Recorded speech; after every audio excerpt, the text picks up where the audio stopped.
Before we start, there's just one person who is here, and so I want to just tell you a little bit about me and where I come from and my perspective, because I guess I'm somewhat an anomaly at this conference. Every year I'm here. Was raised as a mathematician. I had no choice. My mother was a high school math teacher. My father was an accountant. I had no choice but to be a mathematician. There are seats in here if you want to sit up front. I don't spit often. Otherwise, find a good place. Anyway, I got my college degree in mathematics, and about 3/4 of the way through, I realized I really did not want to teach mathematics to kids who hated mathematics. And unlike the talk about Seymour Papert last night, I couldn't figure out how I could make mathematics fun enough to keep me interested for an entire career. So I looked around, and this was back in the 1960s, and I looked around, and there were basically only two fields that I could go into that integrated mathematics. There was biology, and I had my fill of dissecting, that's a bad pun, dissecting frogs, and I don't think I ever ate one. And so psychology was my only other choice. And in those days there was a field called mathematical psychology, which doesn't exist anymore.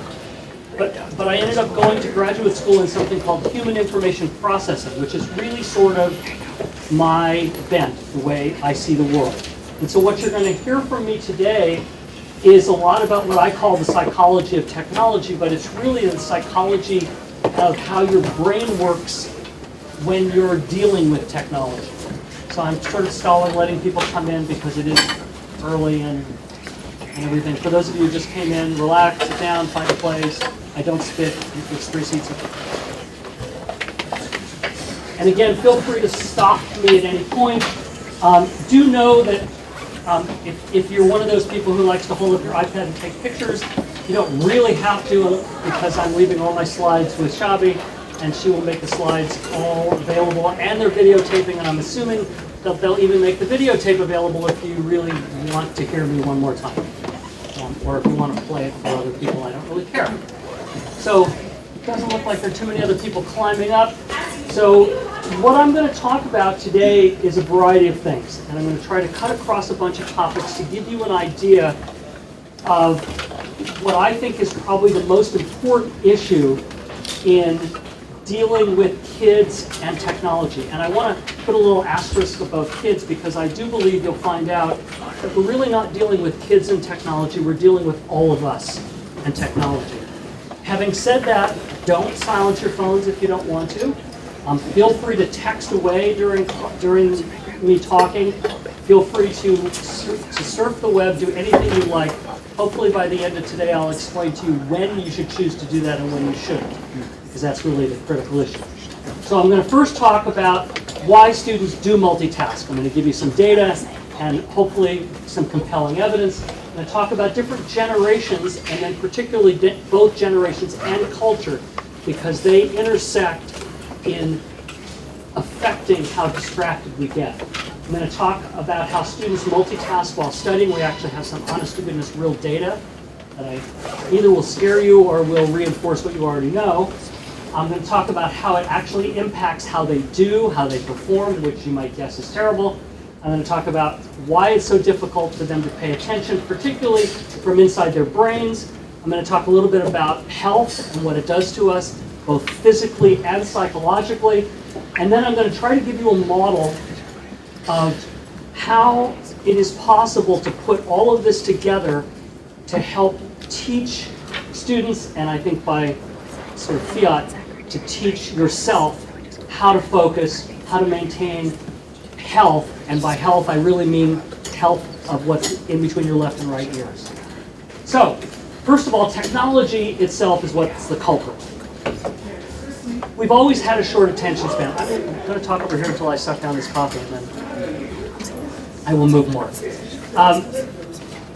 We've always been distracted, and when you were younger, certain things distracted you, but they weren't as compelling as technology. And technology does it certainly from the outside. We get alerts, we get beeps. If your phone goes off and you don't have it on silent, we will all hear it.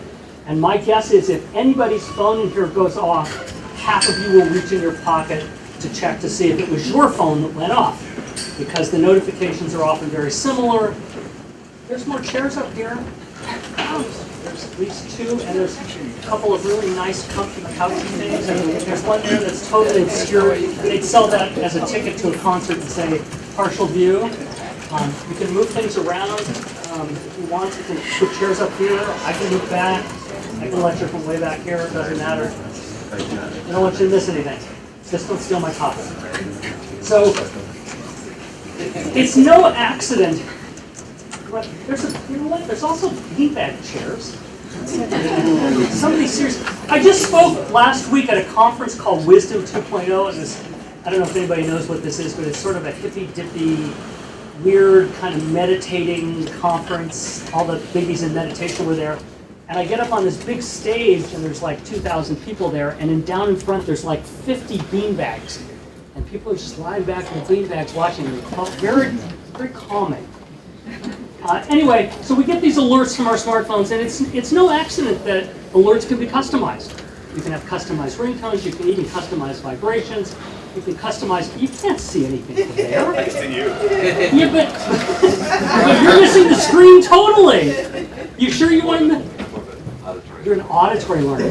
Okay, that's good. If it becomes visual, then I'll just say the picture of what is there. And I will have to read all the comic strips that are up there because they're visual. Okay, so it's no coincidence that there's a lot of customized alerts, customized notifications, because they hit all of our senses, they attract us. We are somewhat reactive, almost like Pavlov's dogs. And when we hear an alert, we literally almost salivate. Television also has changed dramatically over the years. People do still watch television. It is the number 2 activity behind using your smartphone. And it's changed. I don't know if any of you are old enough, some of you certainly are, old enough to remember how television used to be.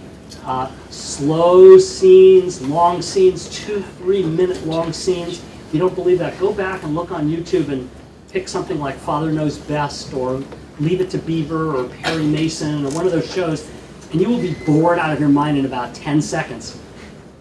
Shows like Sesame Street, if you watch some of the early Sesame Street shows, the scenes were quite long. They were a minute, minute and a half, sometimes 2 minutes.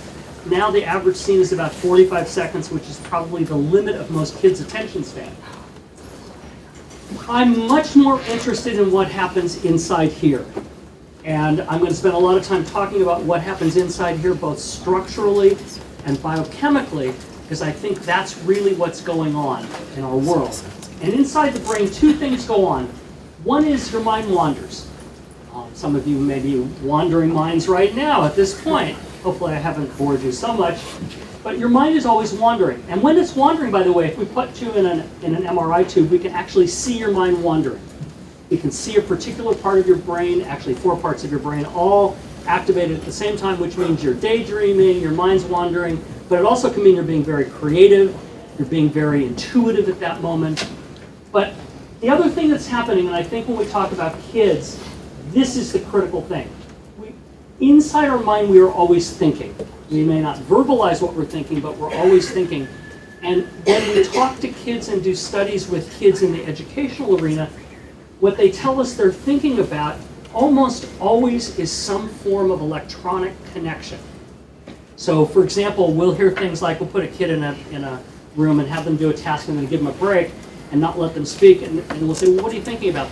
They'll invariably say things like, well, I'm wondering how many people commented on the post that I put on Instagram this morning. Or I'm wondering, particularly interesting one, I'm wondering how many likes I got on my Facebook status update. And so they're very much in their head thinking about electronic communication, which is highly distracting. So, show of hands, how many of you can eat and play a board game at the same time? That ought to be easy for all of you, pretty much. How many can read a book and listen to music? This one tends to be, by the way, more generationally. The older you are, the harder it is to do that. And I'll try to explain that later. I can't do it at all. How about surf the internet and listen to music? That should be much easier. See, I noticed some hands that didn't go up to reading a book, but went up to surfing the internet. How about read a book and watch TV? That's also generationally different. Some people can, older people can't. How about read a book and talk on the phone? That's just downright rude, right? By the way, I ask these same questions of kids, and almost all the kids raise their hands that they can do that. And that they do that routinely. And now how about read a book, text, Facebook, listen to music with the TV on? You can do that? Well, that's again, when I talk to kids, particularly high school and middle school kids, they all raise their hand and say, of course we can do that, and we can do this, this, this, and this all at the same time.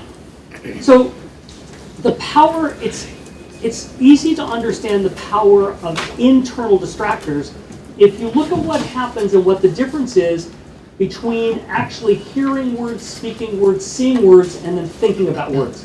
So this was a study somebody did, and they did a lot of replications.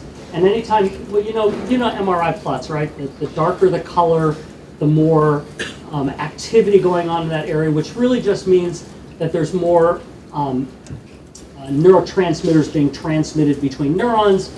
And so if you hear a word, this is the main area that lights up or that highlights. And there's a couple other little areas here that are required. If you speak something, you get a slightly different area. If you see the word, you get even a different area. But if you think about the word, it's even totally different. So part of what happens is thinking activates different parts of the brain. And it's very important to understand that because it's different. And if I'm quiet right now and I'm starting to think about something, it's activating a whole different area in my brain than the part that I'm talking about. Which is why, by the way, it's fairly easy for some people to talk and think at the same time. You can have a thought and your brain's going about a thought, but your mouth is going about something totally different. So, first of all, who chooses to multitask? The answer is, of course, everybody. But really, it's the people who believe they are good at multitasking, multitask all the time. And those who are more impulsive have more of a need to be impulsive, which is our kids, and I'll explain to you later why. And who are more sensation-seeking. It's also those who have lower executive control. I'm going to talk a lot. Are there any neuroscientists here? Anybody who likes brain stuff? Neuroscience? A couple of you? Okay. I'm going to warn you in advance that I'm going to lie. I'm going to lie about neuroscience. Because if I told the truth, you'd all be asleep. So I'm going to lie a little bit. But basically, all the executive control happens right here. Right in the front part of your forehead. And those with low levels of executive control do more multitasking and are actually worse at it, but they think they're better at it. And in fact, they overestimate their ability to multitask. They actually think that they're in the top half of good multitaskers, when in fact, mostly they're in the bottom half of multitaskers. So, is it really multitasking, or is it something different? And in fact, there's an interesting concept put out by a woman who used to work for Microsoft, Linda Stone, who labeled it, and didn't do any research on it, but she gave it this interesting label called continuous partial attention, which I think really captures what happens, and again, not just to kids, but to everybody. That what happens in your mind is that you focus on something for a moment, you give it a little bit of attention, something distracts you, you move over here and you give this a little bit of attention, and then you go back, and then you go to something else, and then you go to something else, and go to something else. The problem is if you attend, you're attending to a lot of things, but you're never quite getting anywhere but a very superficial level. You're never quite getting into a deep level of understanding. I like this comic strip. I'm going to read this one for you. This is the person who's saying in their head, ooh, shiny, great idea, news, TV, noise, blink, blink. Sort of what's going on. So people who do continuous partial attention, which is most kids, engage in one task, but they're always scanning for others.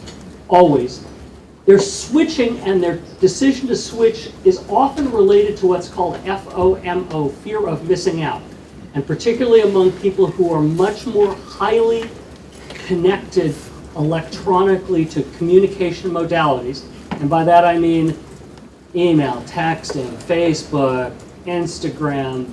You can just, every one of those websites is an electronic communication. Even World of Warcraft, Minecraft, all of those are electronic communication.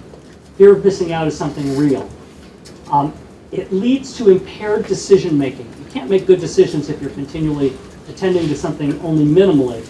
As I said, you get very shallow processing. If you want to read a book about that, there's an excellent book called The Shallows by Nicholas Carr, who goes through some of the neuroscience and talks about why we're not able to think deeply anymore and what that's doing to us.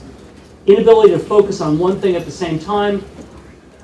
Continually switching releases stress hormones, and I'm going to talk much more about this as we go on, because this, I think, is the key. The stress hormones and another set of hormones, the happiness hormones, the pleasure-seeking hormones, dopamine and serotonin. I actually have a t-shirt that says serotonin and the dopamines, the happiness tour, and it shows a bunch of molecules playing rock and roll. Because dopamine and serotonin are what our brains crave when we feel compelled to, say, play a video game or do something that gives us pleasure. The pleasure center is called the dopaminergic network, and it really is based on two neurotransmitters, serotonin and dopamine. Most people know about both of those. Serotonin is the reason why many of us take Prozac or Paxil or some sort of an SSRI, because serotonin is a neurotransmitter that when it is free-floating in your brain, in general, it makes you feel good. It's the happiness hormone. It's the happiness neurotransmitter. And the whole role of something like Prozac or any SSRI is to stop the serotonin from being sucked back into the neurons, leave it free-floating so that you stay happy. That's very simplistic, why I told you I'm lying a lot through this. These stress hormones, I think, are even more important, and there's a whole slew of them. Cortisol is probably the most well-known one. It's called the stress hormone or the stress neurotransmitter. When you are stressed, your brain has a lot of cortisol, and when you unstress, like say you meditate or something like that, the cortisol is sucked back into the neurons and no longer there and no longer making you feel the outward symptoms of being stressed. Cortisol, by the way, is one of those neurotransmitters that has a lot of outward symptoms. So for example, if I were really nervous and stressed right now, which I'm always a little bit, my palms would be sweaty, my pits would be sweaty, my stomach would be fluttering, my head would be a little cloudy. That's the effect of cortisol plus norepinephrine and a bunch of other stress hormones. It helps me, and I hope it helps you, to understand this through the lens of generational issues.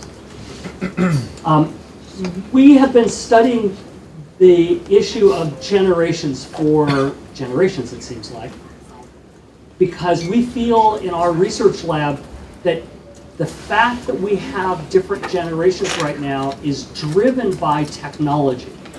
And so I'm just going to give you a little primer on generations. If we look at the generations that are in our world right now, we have 6 of them. We have first the silent or traditional generation, people born mid-20s to mid-40s. I will not ask you to raise your hand if you're in that generation, unless you want to. Then we have baby boomers born from the mid-40s to the mid-60s. That's my generation. In a month, I get to sing the Beatles song when I'm 64. Generation X, born somewhere in the mid-60s to the late 70s. And these years are really vague. And some people say, oh, no, Gen X is until the mid-80s. It's more of a feeling, not a chronology. You will probably find that you may fit chronologically in one generation, but from your feelings, your values, and everything else, you really are part of a different generation. Then we start, you notice that these generations are kind of double-digit years. This is about 20, about 18, about 14, 15, depending on how you count it. And then people don't agree anymore after this. And usually after Generation X, see, you do have to see. It isn't all auditory, it's visual too. I'm going to have a lot of fun playing with you today. If I do it too much, just go, knock it off. So people got the idea of, first of all, Generation X was named X because X is a mathematical unknown. And when kids were starting to be born in the mid-60s in this turbulent era of hippies and social unrest and all sorts of things, they had no idea what they were going to be like. So they used the letter X to say it was an unknown generation. However, they also then went crazy. So then the next generation they labeled Generation Y and then Generation Z, which in our work we find useless. So luckily, an economist named Don Tapscott wrote a book called The Net Generation. And he talked about kids born in the 80s and talked about how the technology that was going to be the predominant force in their life, the predominant driving force in setting up their values, their beliefs, was going to be the internet. After that, we started studying people and realizing that that's fine, but kids, young adults, teenagers and young adults born in the 90s were qualitatively and quantitatively different. And so we labeled them the I generation with the little I for iPhone, Wii, iPad, all those things. But really, we meant it to stand for individualized. And by the way, we didn't come up with it. It's part of a rap song by a white rapper called MC Lars, I believe, who made it up. And it's actually kind of a cool video if you want to go look it up. It talks about the I generation and what they're like and how they're very different. And then we started studying kids born in the new millennium. And sadly, most of them are referred to as millennials, which, does anybody mind if I swear? We're getting this on tape. If you mind if I swear, tell me now. Okay, so calling them millennials is bullshit. It just says we're born in the new millennium. It doesn't say anything about what we're like. And so we gave them a letter, not a random one, the letter C, because kids born in the new millennium, at least the ones we've studied so far, born between 2000 and maybe 2008-9, are connected, hyper connected. They're connected all the time. My computer consultant, Michael, is, he started being my computer consultant when he was 9. He's now 11, pushing 12. He spends most of his day connected. He is so connected that if I email him, he'll email me back in 5 minutes, but he prefers that I text him instead. He actually really would prefer that I become part of his Minecraft server, and so that we could play Minecraft together at the same time, which he does with all of his friends. He Skypes with all of his friends, he instant messages. He's literally connected, and that's driving his entire generation. How many of you have kids? How many of you have kids in this young generation, Gen Z? Am I right? Am I describing them right for you? They're pretty hyper-connected for the most part. Weird YouTube people? Yeah, that's my daughter. All these, they're stars on YouTube. Yes. Don't know them. Doesn't matter. Nope.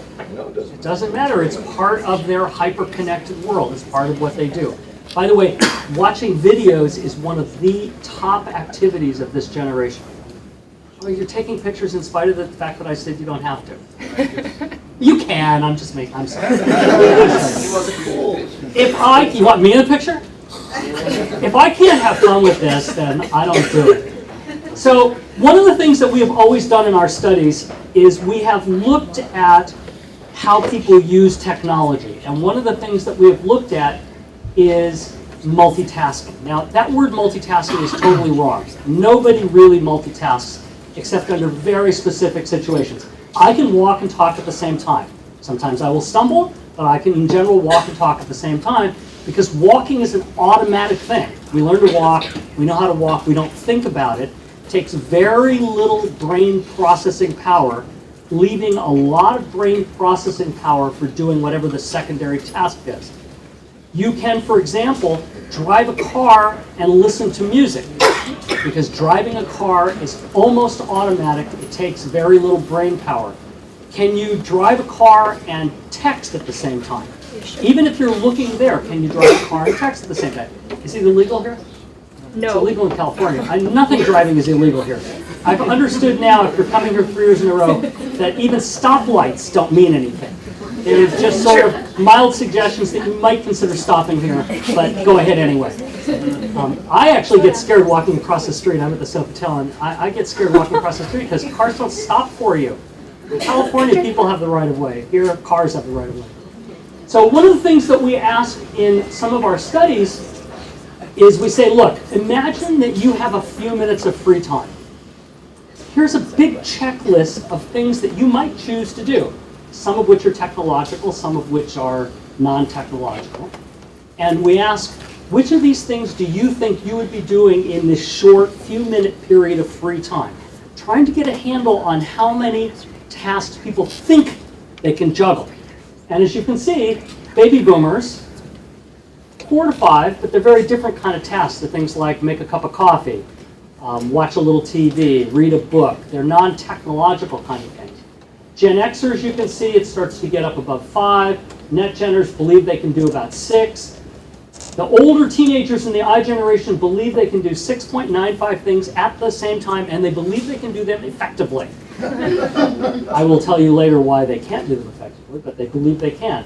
Even the younger teens are above 6, and this one's a little scary, the preteens. By the way, we didn't even ask the preteens, we asked their parents, because we couldn't get permission to ask them, so we asked their parents, and their parents even admitted that the kids would probably choose to do almost 6 things at the same time. And then when you look at the little munchkins, the 4 to 8-year-olds, the parents tell us that they would do 3 to 4 things at the same time.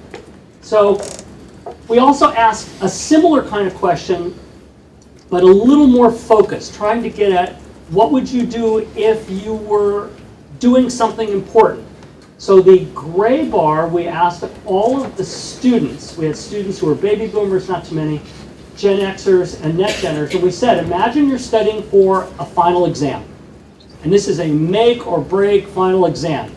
If you flunk the exam, you flunk the class. If you pass the exam, you pass the class. Trying to set up a situation where rightfully what they should say is, when we ask them, how many of these things do you think you should be doing? The answer should be nothing but studying. Not true. They say they will do 3 or more things if they're in the Net generation. Even in Gen X, they'll be doing 2 other things, and baby boomers the same thing. For those who weren't students, we said, imagine that you have to write a report for your boss. It's due the next day. It's a really important report. If you do a bang-up job, you're going to get a raise. If you do a lousy job, you're probably going to get canned. How many things do you think you would be doing at the same time? And you can see pretty much the same trend. It's a generational issues. The younger generations believe, perceive that they can effectively multitask. So in terms of what's easy or difficult to multitask, different generations even have different beliefs about what is easy or difficult. So I'm going to have to describe this to you, and I hope, is anybody colorblind? If you're colorblind, you're going to have a hell of a trouble with this one.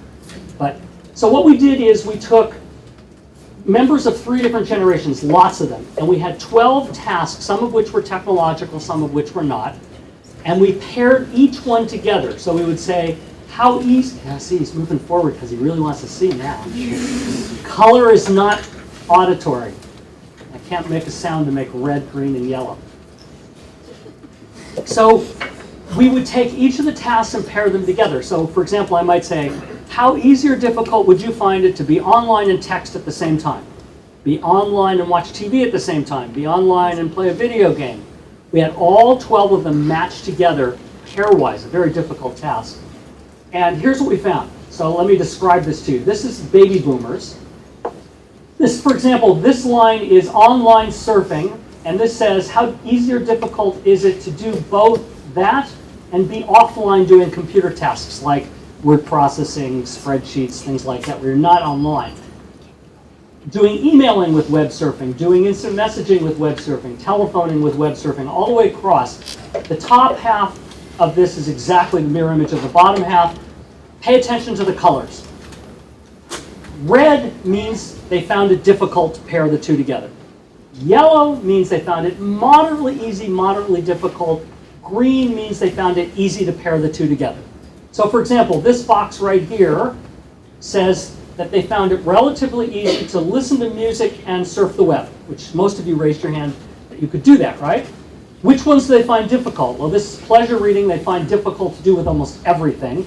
Playing video games they find it difficult to do with almost everything. Again, older adults, baby boomers. Texting they find difficult to do with almost everything. The point is, what you see here is perceptually there's a whole lot of red and a whole lot of yellow and very little green. What happens with the Gen Xers? You get more yellow, less red, more green, meaning perceptually they feel that they can do these things in pairs easier. What's your guess for the Net generation? Pretty much all green. Meaning, again, perceptually, the younger they are, the more they feel they can pair tasks together. We have never done this with younger kids because we know what we're going to find. What would you expect we'll find if we did it with younger kids? It should be solid green. And that's my guess is it would be solid green and a waste of a long research project. So another study, and by the way, I apologize if I made any mistakes. I was working on this last night, finding all sorts of cool other stuff to show you. And I love this study. It just came out. I just found it. It's a Dutch study. And what they did is they split people up into age groups, 13 to 16, 17 to 19, 20 to 24, 25 to 29, in the 30s, in the 40s, in the 50s, and beyond. And they asked them how much to keep a diary, and they asked them for an hour to talk about which tasks they were doing together. So we actually now have a diary of, oh, I'm watching TV and listening to music at the same time. So we have a diary of that. And this is the percentage of time that they did, that they multitasked, that they chose to do two things at the same time rather than one alone. Notice that there is a slight trend, but in general, regardless of your age group, you're somewhere between sort of 1 out of 4, 1 out of 5, 1 out of 3 times you're pairing things together. What's more interesting, and I hope you can read this, I didn't have time to retype it, so I just clipped it, is if you look at the groups, they pair different things together. So the young ones, and this is, by the way, the number of hours and minutes that they do it on a daily basis. So for 11 hours and 6 minutes every day, 13 to 16-year-olds pair together music and websites. That's because they always have earbuds in all the time. I literally have probably a dozen students in my class who wear both earbuds while I'm lecturing. Some of them are willing to take one out and let it flop to give the illusion that they're actually paying attention, but I know they're not. So if you look at the young kids, they pair music and websites, music and social media, music and online video. We're talking about video being so important.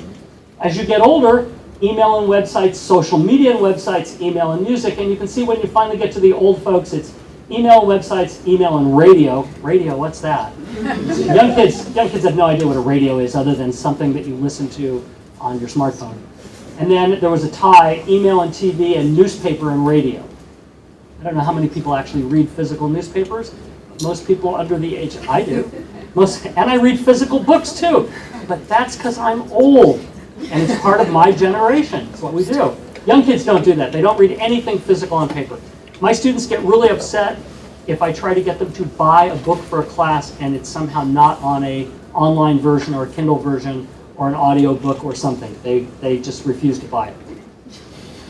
So there are some cultural differences, and what I want to try to do is to give you, because you deal with a lot of different cultures in your work, and it's important to give you sort of the current thinking about how culture might play into this.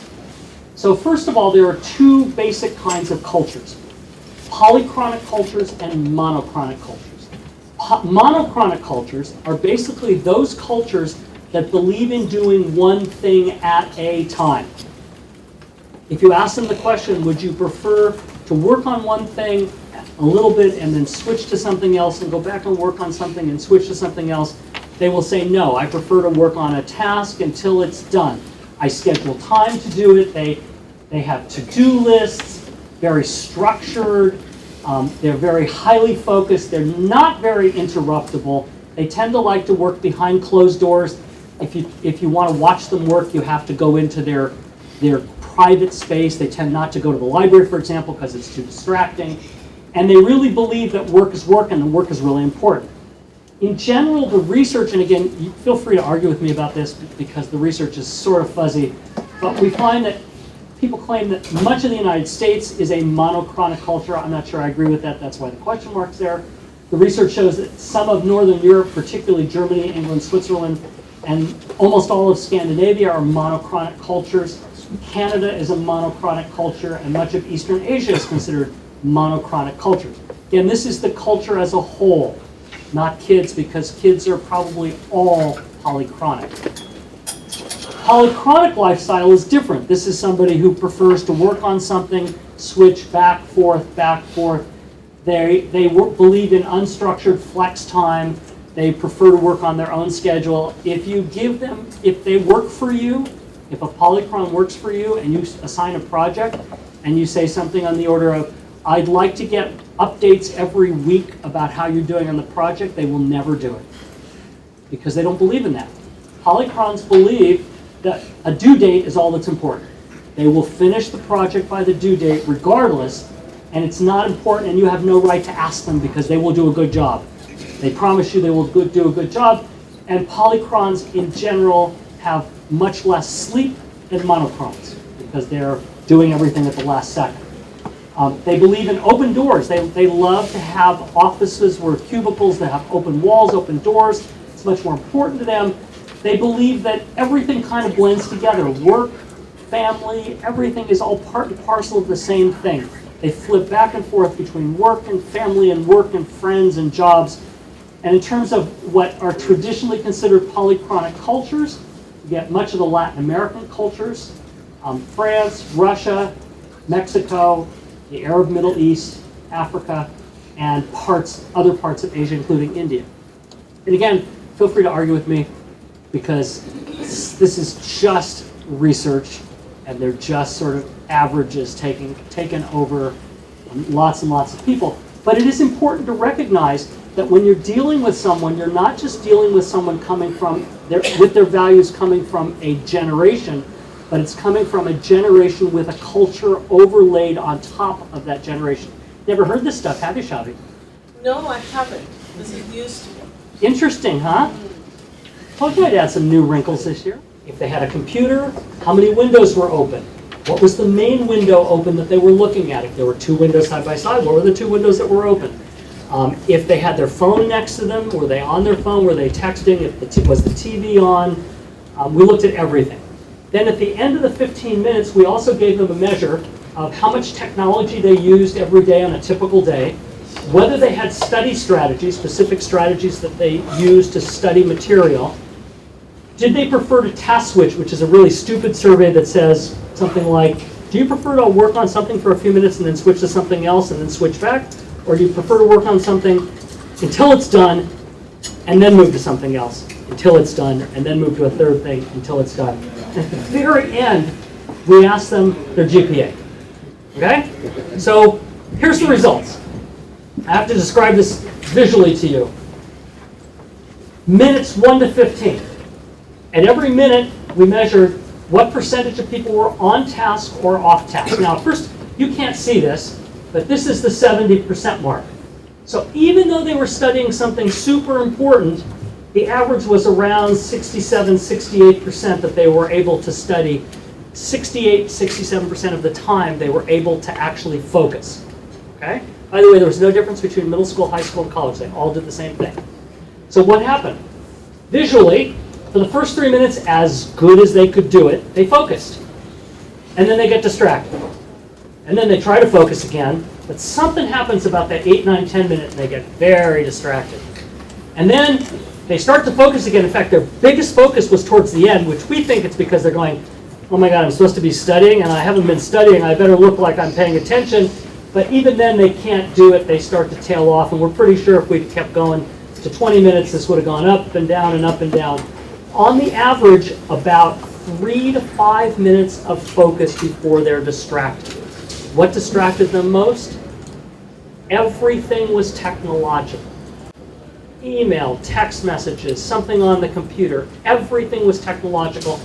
And same results were found for computer programmers, and another person did a study of medical students studying in a medical library. 3 minutes of focus. How would you feel if you knew your doctor could focus for 3 minutes before getting distracted?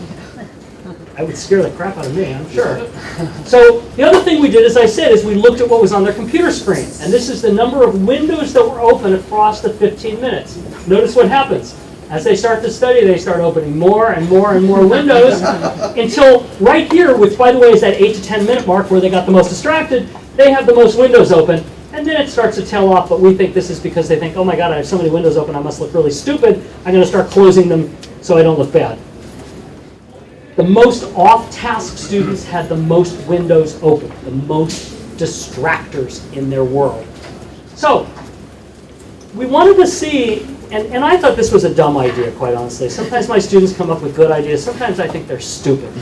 And this I thought was a dumb idea because the idea was, can we predict somebody's GPA from 15 minutes of behavior? Just 15 minutes of behavior. Can we predict it? Turns out, 5 predictors, significant predictors. And again, if you're a statistician, we factored everything else out. Everything else was factored out statistically. We factored everything else out. So what do you think the best predictor is of a high GPA?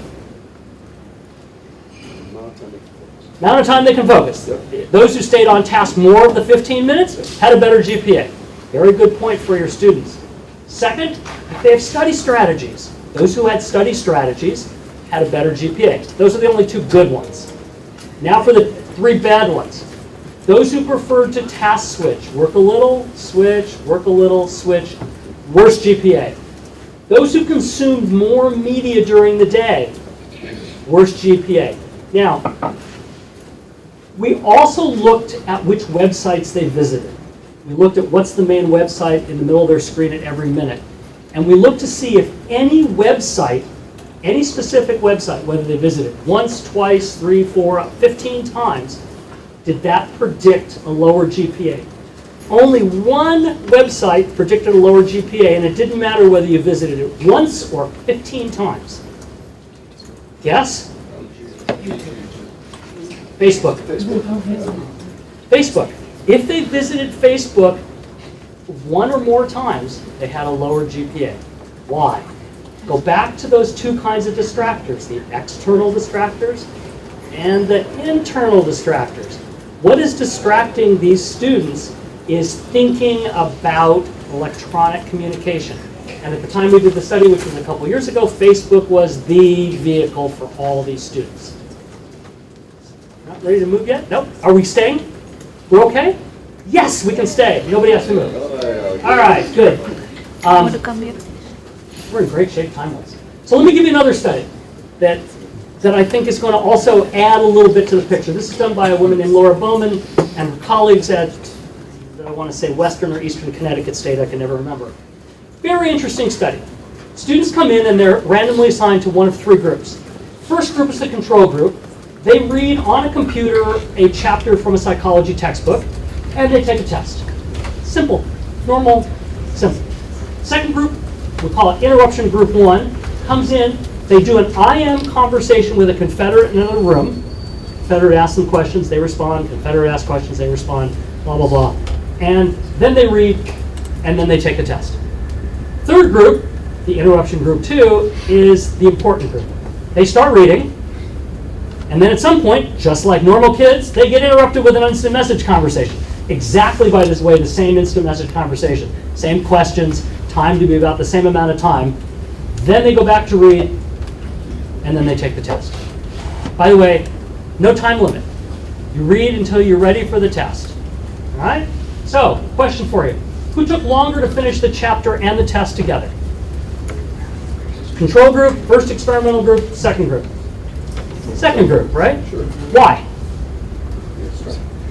Okay, but what happens when they get distracted? They start to read part of the stuff, then they get distracted with the instant message, then they go back. Yeah. You have to go back and reread. Can you go back to the exact spot? I mean, if you put your finger on where you were when you get distracted, can you go back to that spot and just keep reading that sentence where you were distracted? No. Why? Because the structures that you've built up in your brain processing the information have started to dissipate. So I need to, before I tell you this, I need to tell you what that means. The way our brain functions, and again, if you're a neuroscientist or you know anything about neuroscience, I'm lying. This is a mini lie, not a big lie, a little lie. But imagine how this works. Think of our brain as a little ball, and in this ball there's lots of blood vessels. And the blood vessels have a finite amount of blood. If you had an infinite amount of blood, your brain would explode. So it has a finite amount of blood, and what blood does is it brings oxygen and glucose to neurons, and the oxygen and the glucose cause the neurons to release neurotransmitters. Okay? So here's what happens when you're studying or when you're reading a chapter. You're starting to read, and various areas of your brain come into play. Depending upon what you're reading, certainly your hippocampus comes into play because it's the seat of memory. If it's anything emotional, having to do with an emotional topic, which was a psychology text, some of it has to flow to the amygdala, which is the seat of the emotions. A whole lot of blood has to flow to the prefrontal cortex, which houses all your executive functions. I'll tell you that later. Now imagine that you get interrupted, and you get interrupted by an instant message conversation. The blood flow has to move away from what you were doing, move to something else, and when the blood flow moves away, the neurotransmitters stop being processed, stop being either taken in by cells or given out by cells. And so when you come back, you have to remove that whole blood supply back to where it was. And so you have to literally go back and find your way through. So, who performed better on the test? This is a trick question. Group 1. They all performed equally well. Now that's really important, because remember I said they could take as much time as they wanted. So the group that was interrupted in the middle took longer, but they did equally well. This is why our students stay up until midnight, 1, 2, 3, doing their homework, and can do a good job at it sometimes, because they take more time, they require more time. Now, who showed more stress? The group that was interrupted in the middle. Sure. They showed more stress, which means that more of those stress hormones, that cortisol, norepinephrine, and all the ones that I talked about earlier, are in their brains, giving them more stress. So our students can do it, they just get more stress doing it. Another study was done looking at multitasking and social networking together and how they affect how kids do in school. So now we're trying to put two things together.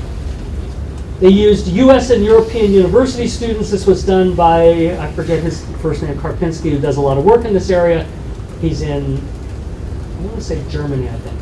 And he had colleagues in both the US and Europe do this study. And he found that those who used social networking systems had lower GPA, but this was moderated by how much they multitasked. If they were low multitaskers, then it really didn't have an impact. If they were high multitaskers, it did.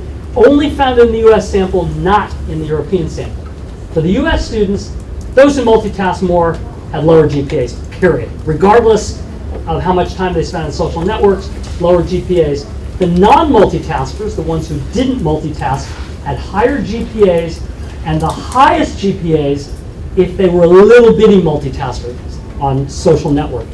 Just a little. Yes? So, GPA is then another reflection of performance on tests? Certainly we could argue that that's probably true. It's a reflection of a lot of things. Yeah, study habits. So study strategies, study habits, certainly. Or what annoys a teacher. Yes. Late work or... And it's also probably a function of how they study. Their studying style. And which, by the way, is probably study strategies. I mean, a good, this is part of, you're giving me part of my final conclusion, but part of where I'm going to get to is that it's a sense of knowing how to study. The kids who kept checking their phones and checking their screens and opening Facebook didn't really know how to study. Is there any difference between sexes in these studies? Never. Never. It's very interesting. Never. At least nothing that we found and nothing else. If there was, I would have shown you. There's always similarity between boys and girls. Never used to be, by the way. There used to be pretty much until social media, boys and girls were different. But social media is kind of an everything, right? It's got an equal number of boys and girls, men and women.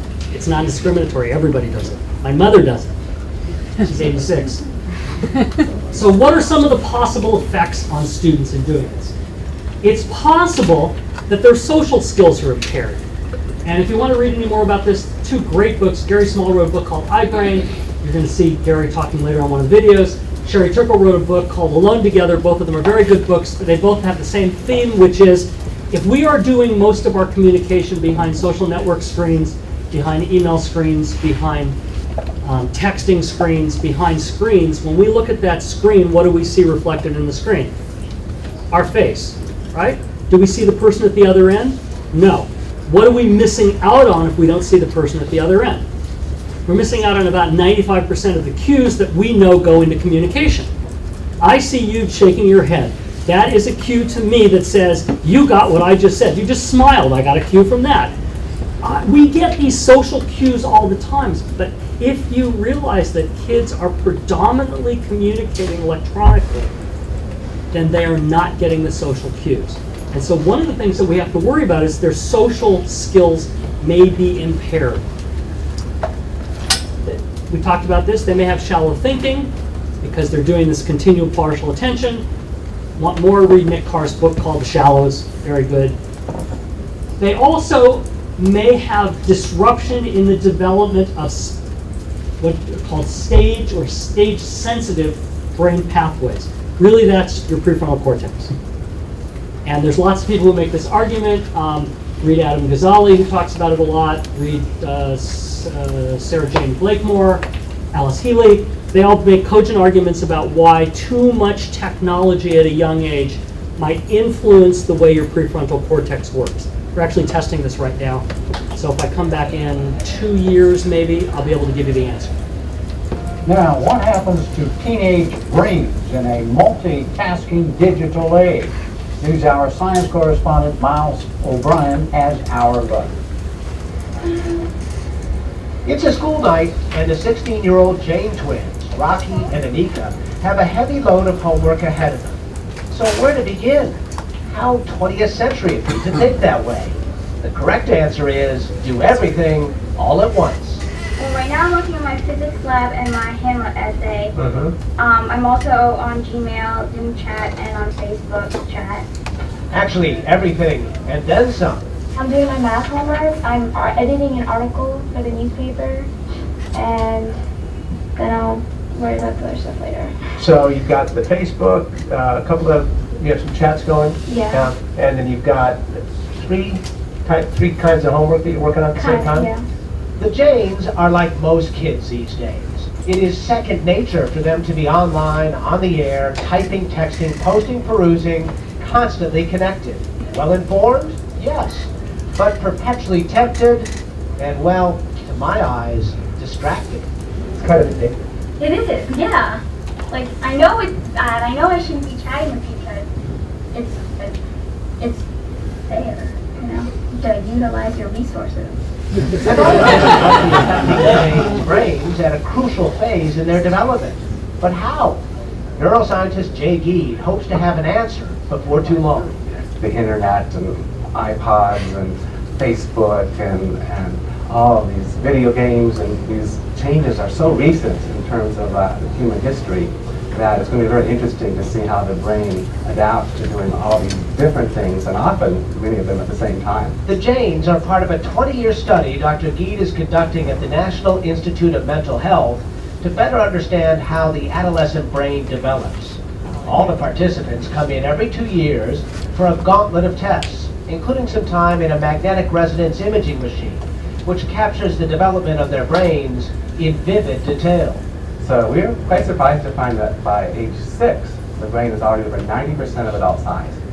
So the size of the brain gets set surprisingly young, but what happens after that is the brain becomes more specialized. And it does this through a process called pruning, and the gardening metaphor of eliminating extra connections. The prime time for pruning is adolescence. Connections that are used are strengthened, those that are not are disconnected. This is the time when human beings learn to live independently in their environment. 10,000 years ago, teens would have been learning how to stay warm, what berries to eat, or how to hunt. Today, they're learning how to drink from a technological fire hose. And in fact, in their adult jobs, they may be doing a lot of multitasking. But the other side of that coin is, will they become less good at focusing on one task, of being able to do one thing really well? This is something I think a lot about when I'm not distracted by my own multitasking. Why? Well, because of these tech-savvy characters with voracious appetites for the online smorgasbord. That's my 18-year-old son, Murrah. Oh, suck it. I'm 16 kills. Answering the call of duty with his pal, Dylan. Murrah wins! Are you doing? On the other side of the apartment is 16-year-old Connor, who presides over a non-stop virtual salon. She and her coterie connect via text, instant messages, Facebook, and video chats. You doing homework, Connor? No. Not even close? Now. What are you doing? I'm looking at funny pictures on Facebook. Watch what happens when I try to interview her. Do you think that, of course, with our chat it kind of helps, but, like, for example, like, what are you just doing? What are you just doing? What are you checking? I was checking my texts in the time. You couldn't even do the interview without doing a quick check, right? Sorry, that's story time. That's I'll be wrought. Well, try this term on for size. Digital natives. Digital natives are essentially young people who grow up with the technology 24/7. Their brains are wired to use it well, use it effectively.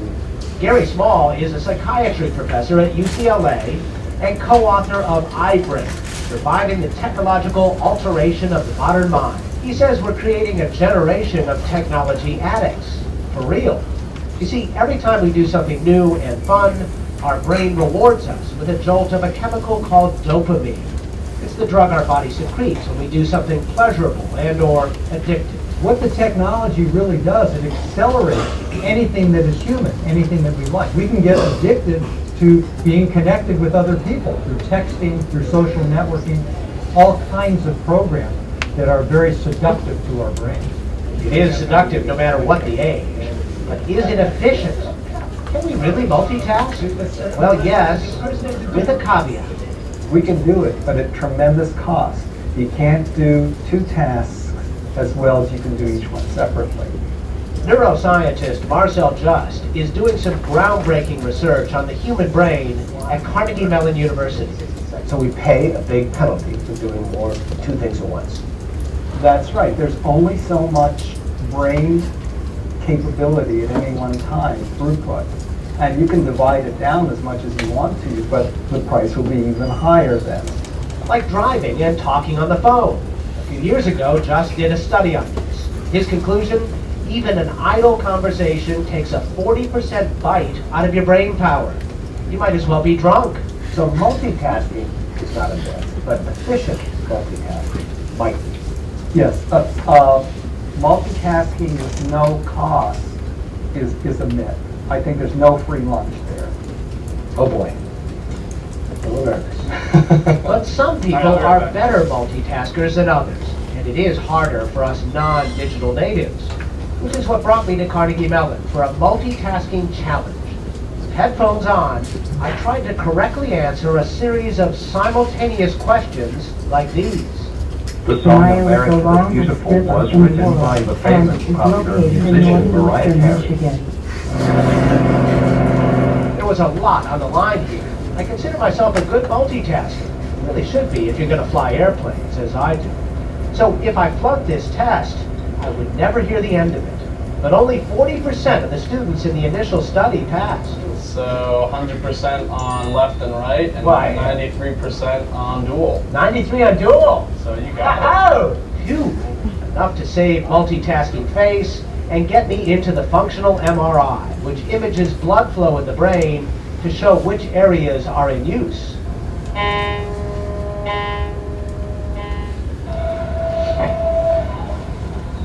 And here are the results. This is my brain listening to just one question, and here I am trying to answer two at once. It ties up a lot more gray matter, and that matters a lot. Thinking is a network function. Now, if you ask your brain to do two thinking tasks simultaneously, the two networks have to work at the same time, they have to communicate over the same channels. So can we train our brains to do better? Daphne Bavalier thinks so. She is a professor in the Brain and Cognitive Sciences Department at the University of Rochester. She's done a lot of research on video game players. And parents, the news is a little bit counterintuitive. We can show that they have better vision, the kind of skills that are not typically corrected by training, but corrected by your glasses, which is not something that you would think playing video games actually changes. And it's not only the case for vision, but it's also the case for attention, for different aspects of cognition, like multitasking, visual short-term memory. And Bavalier says the games that are most beneficial are not the ones you might suspect. No disagreement from the Halo legend known as Flame Sword, aka Michael Chavez. He is a professional video gamer. Yes, kids, you can get paid to do this, even though I hesitate to mention it. I think faster. I have more outcomes in my head. I'm always thinking because, I mean, in the game, you're trying to accomplish certain tasks, and there's many different ways to accomplish these tasks. And if I could do it in the game, I feel like I do it in person too, and I'm just always thinking of different ideas. So is it possible we are collectively building better brains? Probably. They almost certainly are different. We are dependent on technology, let's be honest here. And yeah, so it's definitely going to wire my brain differently than how your brain was wired growing up. What is your generation going to be like as adults? Should we be worried about you running the world? I mean, Don't be worried. We got this. I suppose cavemen parents worried about their kids playing with that newfangled fire. So how are we doing time-wise? It's about 9. Okay, we'll go a little bit longer and then we'll take a break, unless somebody needs a break right this minute. Everybody good? So there are costs to multitasking. There are costs, and the story, the PBS Frontline story, talked a bit about some of the tasks, but obviously attention difficulties, unless you're a super tasker, and there are studies on what are called super taskers. David Strayer at University of Utah does this, and if you're interested, you can go look at his research. They find about 2% of their subjects are super taskers, able to multitask more efficiently than anybody else. However, that leaves 98% of them who are not good multitaskers. So they have attentional difficulties, poor decision making, again, breadth versus depth of material, that continuous partial attention, information overload. If your brain is always taking in information from multiple sources, eventually you get overloaded. There's something called internet addiction, which is not a psychological malady, but did make it into the appendix of the DSM-5, which means that it's being highly considered as a psychological malady for DSM-6 or 5 point whatever.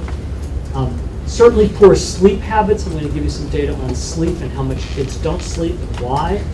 Overuse of caffeine, which I'm sure you know, but if you want to see this, stand outside any, particularly in America, stand outside any American high school at about 10 to 15 minutes before class starts, and 90% of the kids will either have a cup of Starbucks coffee or a can of something, usually Jolt or something like that. And then mental health issues, that all of this technology can be causing mental health issues. So there's a recent study done by Eric Altman, who was interested to see how big a distraction does it take to make mistakes. And I love this study, it's fairly brand new to me. Basically what he did is, it's a very boring task. You have to look at a stream of letters and numbers, and you have to pick out, sometimes you have to pick out, click a button when there's a vowel, click a button when you see a red letter, click a button when you see an even number or an odd number, and then every once in a while he would interrupt you and ask you to type in letters really quickly. And the interruption was either 2.8 seconds or 4.4 seconds. Very short little interruptions, right? The 2.8 second interruptions doubled the number of errors, and the 4.4 second interruptions tripled the number of errors. So if you think about kids studying, their interruptions are way longer than this. And what they said was, in conclusion, our core empirical finding is that when someone is momentarily interrupted or distracted and then returns to their task, they may do so without obvious hesitation, which is important. They don't understand, but with an increased chance of resuming at a different point in their train of thought than they might have otherwise. That's the, I lost my place, I have to go back to where I was before. This conceptual jitter, being taken out of the moment and landed back in a slightly different place, may be why even momentary interruptions can seem jarring when they occur during a cognitively engaging activity, and I will add, like studying, which is what they're doing. So for example, here's your typical studying. You flip over to answer a text message like the girls did in there. I flip over to answer a text message. That's like a 2.8 second interruption. It's going to double the number of errors. So can we predict the costs of dividing our attention? And again, a relatively new study by Finley had 2 tasks. One, they had this thing on the screen, this target on the screen kept moving around really fast, and your job was to take your pointy cursor and follow it. Try that sometime. Not easy to do. Very difficult task to do. And then the second task, what's called an end-back. Do you know what an end-back test is? An end-back test, like a zero-back test, would be, I'm going to show you letters in the middle of the screen, and every time you see two letters in a row that are the same letter, you press a button. So A, press the button. B, you don't press the button. Another B, press the button. A one-back is A, B, A, press the button, because there's a one in between. B, press the button. C, don't press the button. You can take this all the way up. I've done it up to a 4-back, and it's really a hard task. It is almost impossible to do. We use this to test our subjects' prefrontal cortex activity. So what he had them do is do each task separately and then estimate how they would do on the end-back if they did them both at the same time. So doing the end-back as they're tracing the cursor around the screen. They overestimated the cost of dual tasking as it got harder. So they did have a sense that it was more costly to do two tasks at the same time. They do have that sense, they do know it, and actually the correlation between their prediction of how hard it was and their actual performance was 0. No relationship between how they thought they were going to do and how they did. So back again to those colorful charts, they think they can multitask, but they can't. They did studies on driving, same thing. They gave participants a driving simulator, and they were told there's going to be some other tasks. Yes? Sorry, just on the last one, they overestimated the cost? They overestimated the cost. So they thought they would do worse than they actually did? They thought, yes, they thought they would do, you're right, sorry. They thought they would do worse than they did, and they did even worse than that. Sorry, I got it backwards. They did even worse than that, thank you, sorry. New study. So same thing from driving. They give participants a driving task, and they say there's going to be some secondary tasks on the side of the screen. You decide when to do them. And this is very similar paradigm that you see over and over. They'll say something like, here's a task in the middle screen. By the way, there's going to be an instant message on the side of the screen. You can decide to do it now or do it later. So you're sort of giving yourself that metacognitive choice. Participants did not delay doing the task until the driving got really, really difficult. So if it was an easy driving task, or they thought it was an easy one, they just went ahead and did the secondary task. If it wasn't, they didn't. So basically what they're not doing is they're not being what's called metacognitive. They're not really paying attention to their ability to multitask. So how about tablets? How many of you use tablets in classrooms? Okay, so what about tablets? How do they adapt to tablets? Brand new study out of South Korea, I believe.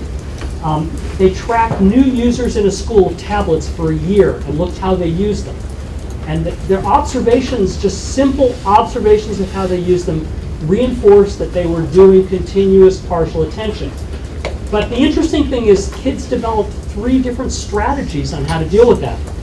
And I think this is important, that the kids at least had some sense of, we've got to figure out how to do something because these are too distracting for us.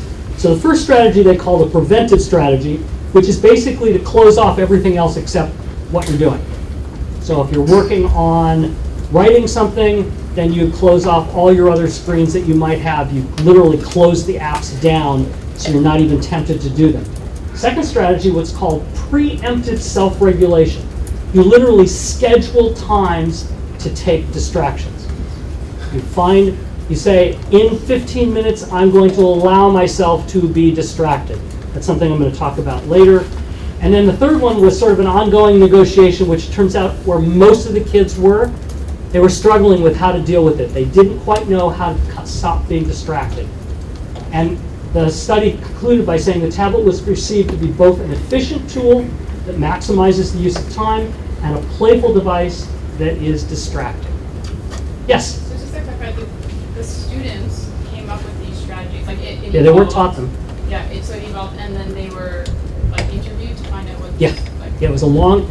Actually, it was both. It's an interesting study. It's an observational study and an interview study at the same time. And they did little focus groups with kids at the end, which is where they got these. The last statement came out of the focus group. Ooh,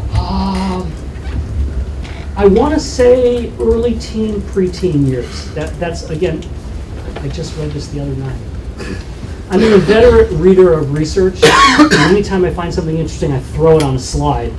But I can't remember. I should write that down. But I seem to remember it was like 13, 14, 15, 16 years old, so preteen, your early teen years. But it's interesting to me that at least some of them tried to adapt some strategies. Some of them did have a sense that something was going on and they needed to adapt a strategy to make it work. If you were talking on your cell phone, would you see this clown? According to a Western Washington University study, most students surveyed did not. The study, conducted by Dr. Ida Hyman and his senior seminar psychology class, was an attempt to study the effects of inattentional blindness. The results of the study show that while only a quarter of cell phone users noticed the unicycling clown in Red Square, half of the individuals not using their cell phones and a contrasting 75% of students walking impaired did take notice. Kind of historically, a lot of the studies that have to do with inattention blindness have used a novel stimuli like that. Someone dressed up in an animal suit or something like that.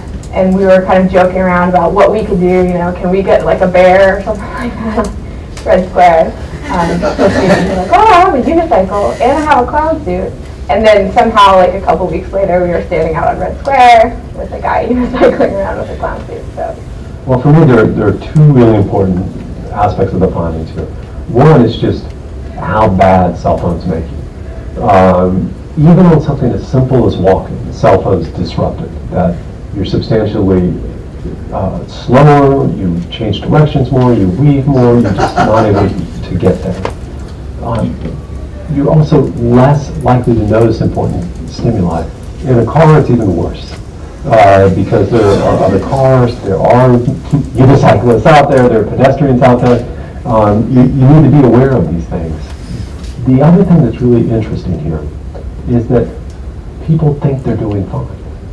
They get across Red Square and you ask them if they see anything unusual and they don't say, no, I don't think so. And then you say, did you see the unicycling clown? And they're surprised that they could have missed it. I noticed the signs and the people for I guess it's like AS. And I noticed the Give Blood umbrella. I noticed the blood truck. Oh, I was on my phone, wasn't I? Is that part of it? No, I did not notice anything usual on campus. No. No.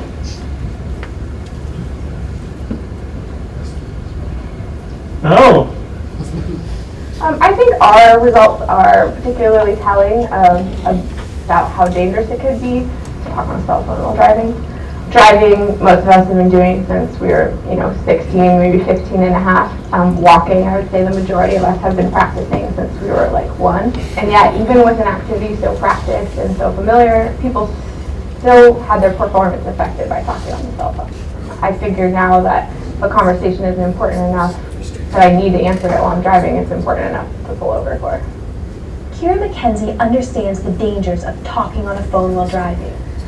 Drivers who use cell phones in the car are 4 times more likely to crash and have been shown to be as impaired as drunk drivers.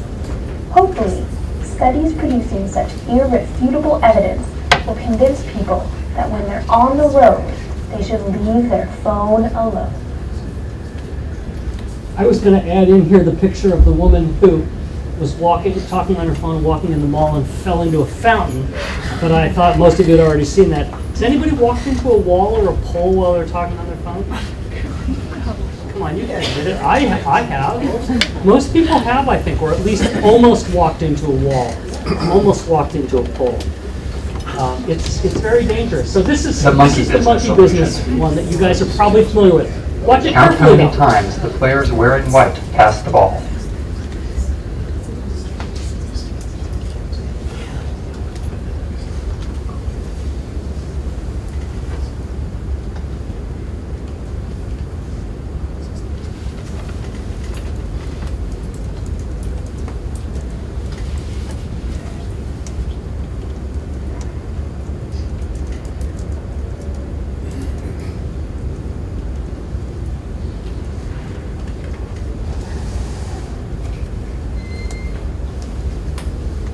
correct answer is 16 passes. How many got that?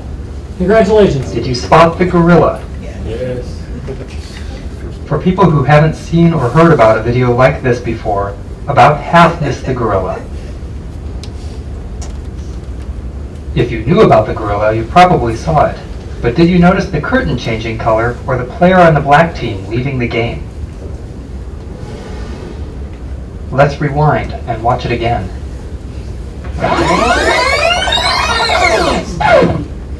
Here comes the gorilla, and there goes a player, and the curtain is changing from red to gold.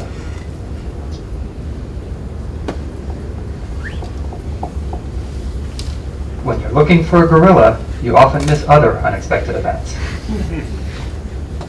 And that's the monkey business illusion. So did anybody Learn more about this illusion and the original gorilla experiment at theinvisiblegorilla.com. Did anybody see the curtain change color? Very good. It's a dramatic change. When you see it, you go, how did I miss that? Anybody see the player in black leave? So a few of you did too. Most of you, I assume, saw the gorilla. That's why they've done this. Just because you know what's happening does not help you be attentive. You miss, I think, very important things like a person leaving completely off the screen or the background changing completely in color. So first of all, I want to point out, thank you guys for all your interesting discussion at my break.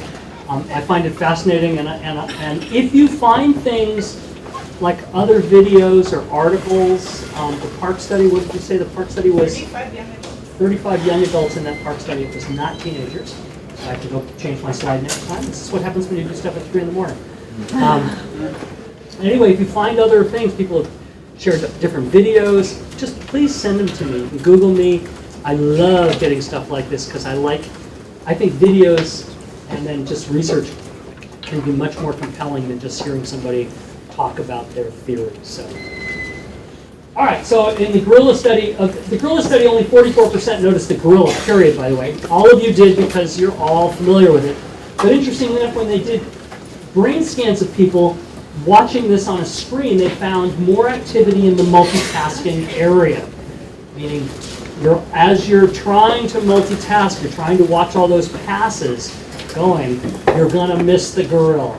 And I know when you show this to naive people, they almost always miss the gorilla. I've even seen one where the gorilla comes out and goes, beats on his chest, and 44% of the people miss it. I show it in my class, and except for the ones that know it already, they miss it completely.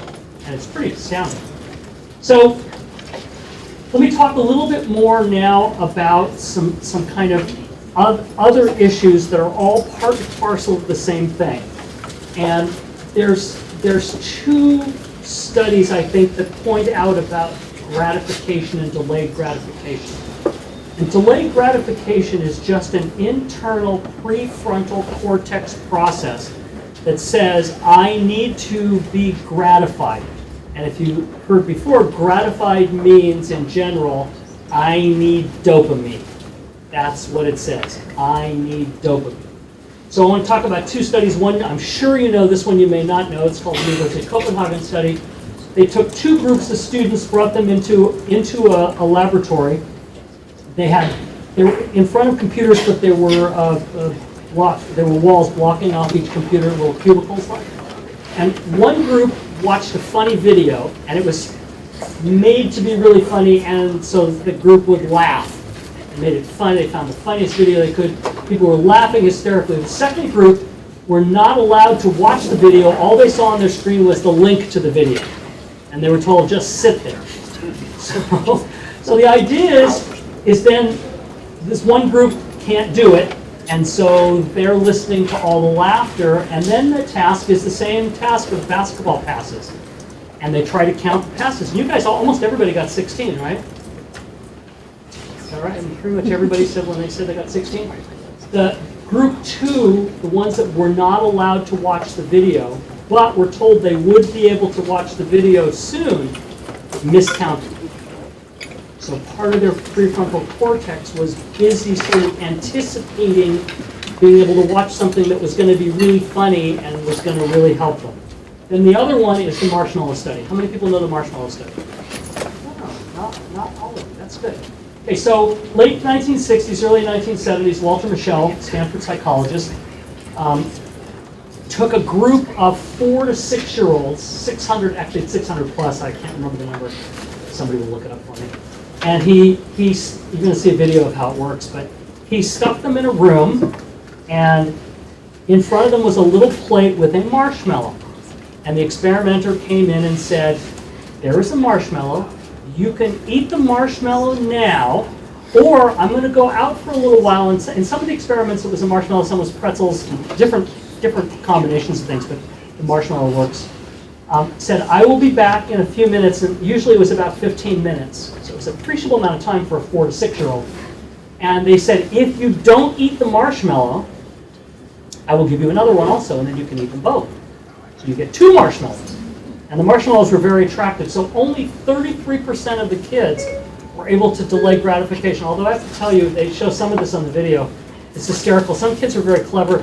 They would pick up the marshmallow and take a little piece off the bottom and eat it and put it back down. And you'll see one kid take a little bite out of it, just a little bit so it wouldn't show.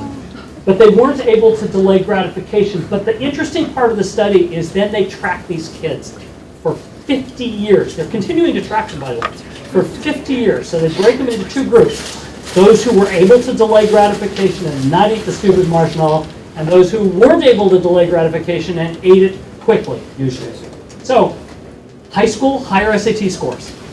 If you could delay gratification, higher SAT scores. Higher educational attainment over your lifespan, they were about 50 now. Lower BMI, lower body mass index. Where does that come from? You don't eat the marshmallows or the chocolate or the ice cream or whatever it is. You learn to delay gratification. I obviously failed miserably. 50 years later, they found 2 groups of 10. It's only a small number. They found 2 groups of 10. 10 delayed gratification, 10 who couldn't. And those who could delay gratification showed more active prefrontal cortex, planning, impulse control, things like that, and less active in the dopaminergic addiction area.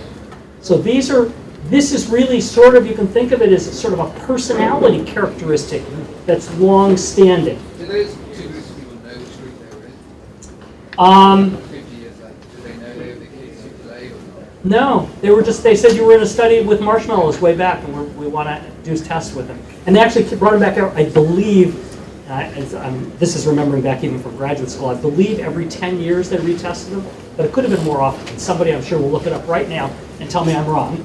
But turns out there was a recent study that I think is interesting, that they replicated the study, but they used either a reliable tester, somebody who said, I'll be back in 10 minutes and showed up in 10 minutes, or an unreliable tester, somebody who said, I'll be back in 10 minutes, showed up 15, 20 minutes, whatever.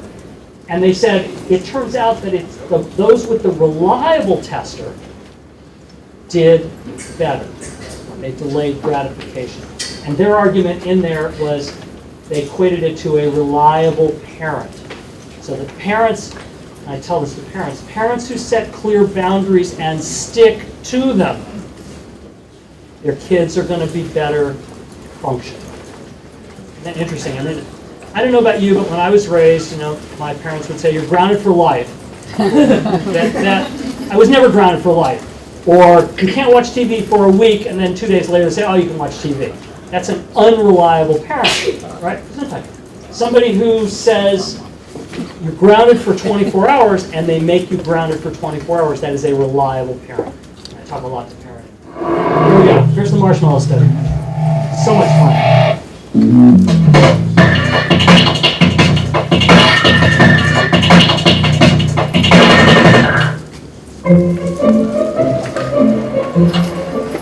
Okay, so that chair. Alright, here's the deal. Marshmallow for you. You can either wait, and I'll give you another one if you wait, or you can eat it now. When I come back, I'll give you another one, so then you'll have 2. But stay in here and stay in the chair till I come back, okay? Alright.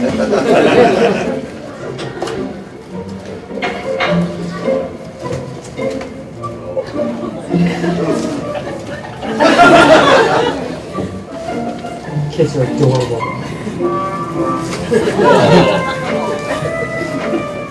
I'm gonna go do something and then I'll come back. It smells yummy. It smells really good.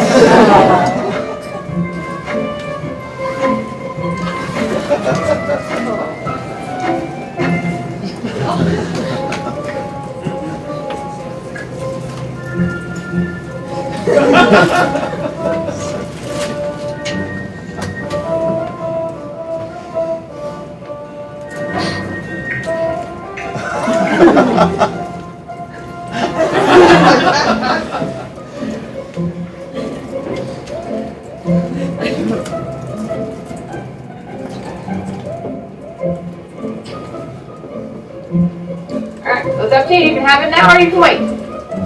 Okay?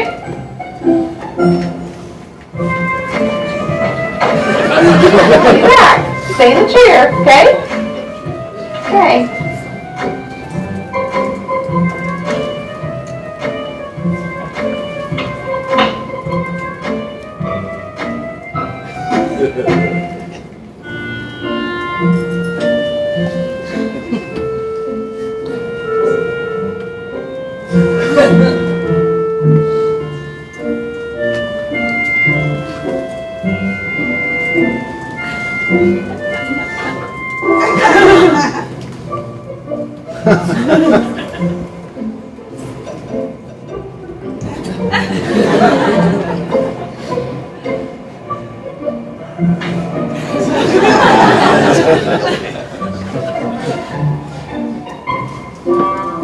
Alright, so I'm going to leave and then I'll come back, okay? So you can either eat it right now or you can wait. Either way, okay? Okay.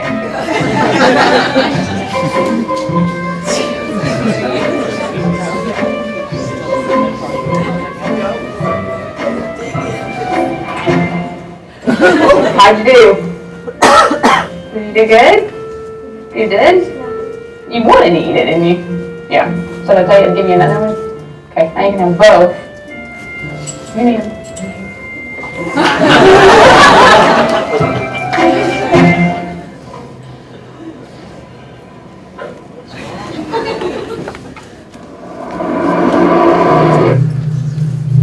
So obviously you can tell what happens. But the interesting thing is that the results really show that you can just take that one small swatch of time, really 15 minutes, and predict how someone's going to be 50 years later. And not just their personality, their body weight, their success in life, the functioning of their prefrontal cortex, everything. And now think about how our students can't stop themselves from checking their phones. By the way, I don't know if you've noticed, I'm a person watcher. I like to watch people. Have you, well, up until about 6 months ago, mostly I noticed kids carrying their phones either in their purse or their pockets. I've noticed a major change in the last 6 months. Where do they carry them now? In their hands. And girls, some girls tuck them in their bra. And I asked them why. And the interesting answer is sort of funny. The answer is because I want to know instantaneously when it buzzes. Before it even rings, I want to know. But I actually think that what they're thinking is, maybe not consciously, that by holding it in their hand or tucking it here, that it becomes somewhat of an extension of them. It's not a phone, it is literally part of their body. And I think that's a really important concept. I've got some students who are going to start studying this. We have to obviously start with focus groups and see if we can get them to say these kind of things. But I really think that they think of this phone, which is the biggest game changer in the world, as literally an extension of who they are. It means I am my phone. What about the people now you see with 2, 3? I was at the mall the other day and there was a guy with 5. You know, they're all right there. You have 5 phones. Yes. Did he say why he had 5 phones? He said for different reasons. Yeah, teenagers tend to only have one, I think, in general. I mean, from our data. I don't know, but it seems like in the last 6 months, some of my students have 2, and they're 6th graders. Interesting. Don't you feel like part of that, though, is industry is changing that, right? Industry is making it so it is wearable. So that's what people want, is what the industry is giving them, basically. Well, right, and does this mean we're going to go to where iWatches are going to take over for phones because you don't have to hold it, it's just there, or Google Glass? But speaking of the female, I don't have pockets, and I don't want to carry a purse all the time. Right. So I'm not wearing it because I need to feel that connected. But you're also not 14 or 15. No, 20 to 24. Yeah, we already discussed that. By all the definitions, you're 20 to 24, I know. I'm sticking with that. Think of how, but also, by the way, think of how fast this has changed, how rapidly this change happened. And I would argue I didn't show this slide because I show this slide all the time, and those of you who've heard me talk before know this, that I talk about this concept called penetration rate of technology. Really, it's how long it takes a technology to reach 50 million people. And I show a chart, radio took 38 years, television 20-something, blah, blah, blah. And then I get down to the end and I say Angry Birds took 35 days. And that's our world. That these kind of changes are not changes that take place in 5 years or 2 years or a year. They take place literally overnight. I mean, things like Instagram was nothing. Something. Snapchat, nothing, something. WhatsApp, nothing, something. And who keeps up with them? The kids. By the way, how many people think that Snapchat is mostly for sexting? A study came out that said that only 2% of Snapchat uses for sexting. The rest is for communication. Kids want to communicate visually. They want to add that visual modality to their communication because visual modality is their main modality. That's why they're on videos all the time watching cat videos. So, smartphone users, and this is a compilation of a lot of studies, smartphone users check their smartphones between 14 and 150 times a day. It's funny, we used to study this by asking how many minutes and hours a day do you use this device. We no longer do that because as you'll see, the amount of time they spend is minimal, is microscopic. So now we ask how many times you check it, because that's a much more reliable indicator of behavior. The slide, up until this morning, before I came over, the slide said 2 hours and 22 minutes a day that they use their smartphone, but actually a new study came out. This is a study from the Nielsen. This is a new study from a group that said, no, it's 3 hours and 18 minutes a day, plus 3 hours and 6 minutes a day on a tablet if they have both. So now you're looking at 6 hours plus of use. Only 23% of the time it's when they have something to do. The rest is just playing around. And does this take into consideration our kids who are on tablets as part of school? Yeah, this is non-school time. Okay. This is non-school time. Absolutely, I agree with you. And most of this study is of college students. College-age students, 18 to 20. Most of the stuff is 18 to 25-year-olds. It's harder to study kids, quite honestly. I mean, we try. We do as many studies of kids as we can get away with, but the Institutional Research Board is brutal in not allowing us to do anything to students. Makes it much more difficult. So again, only 1/4 of the time it's when they have something to do, meaning there's an alert, there's a notification. They need to check something. The rest, they're just playing around. Women say 48% of the time it's when they have time to kill.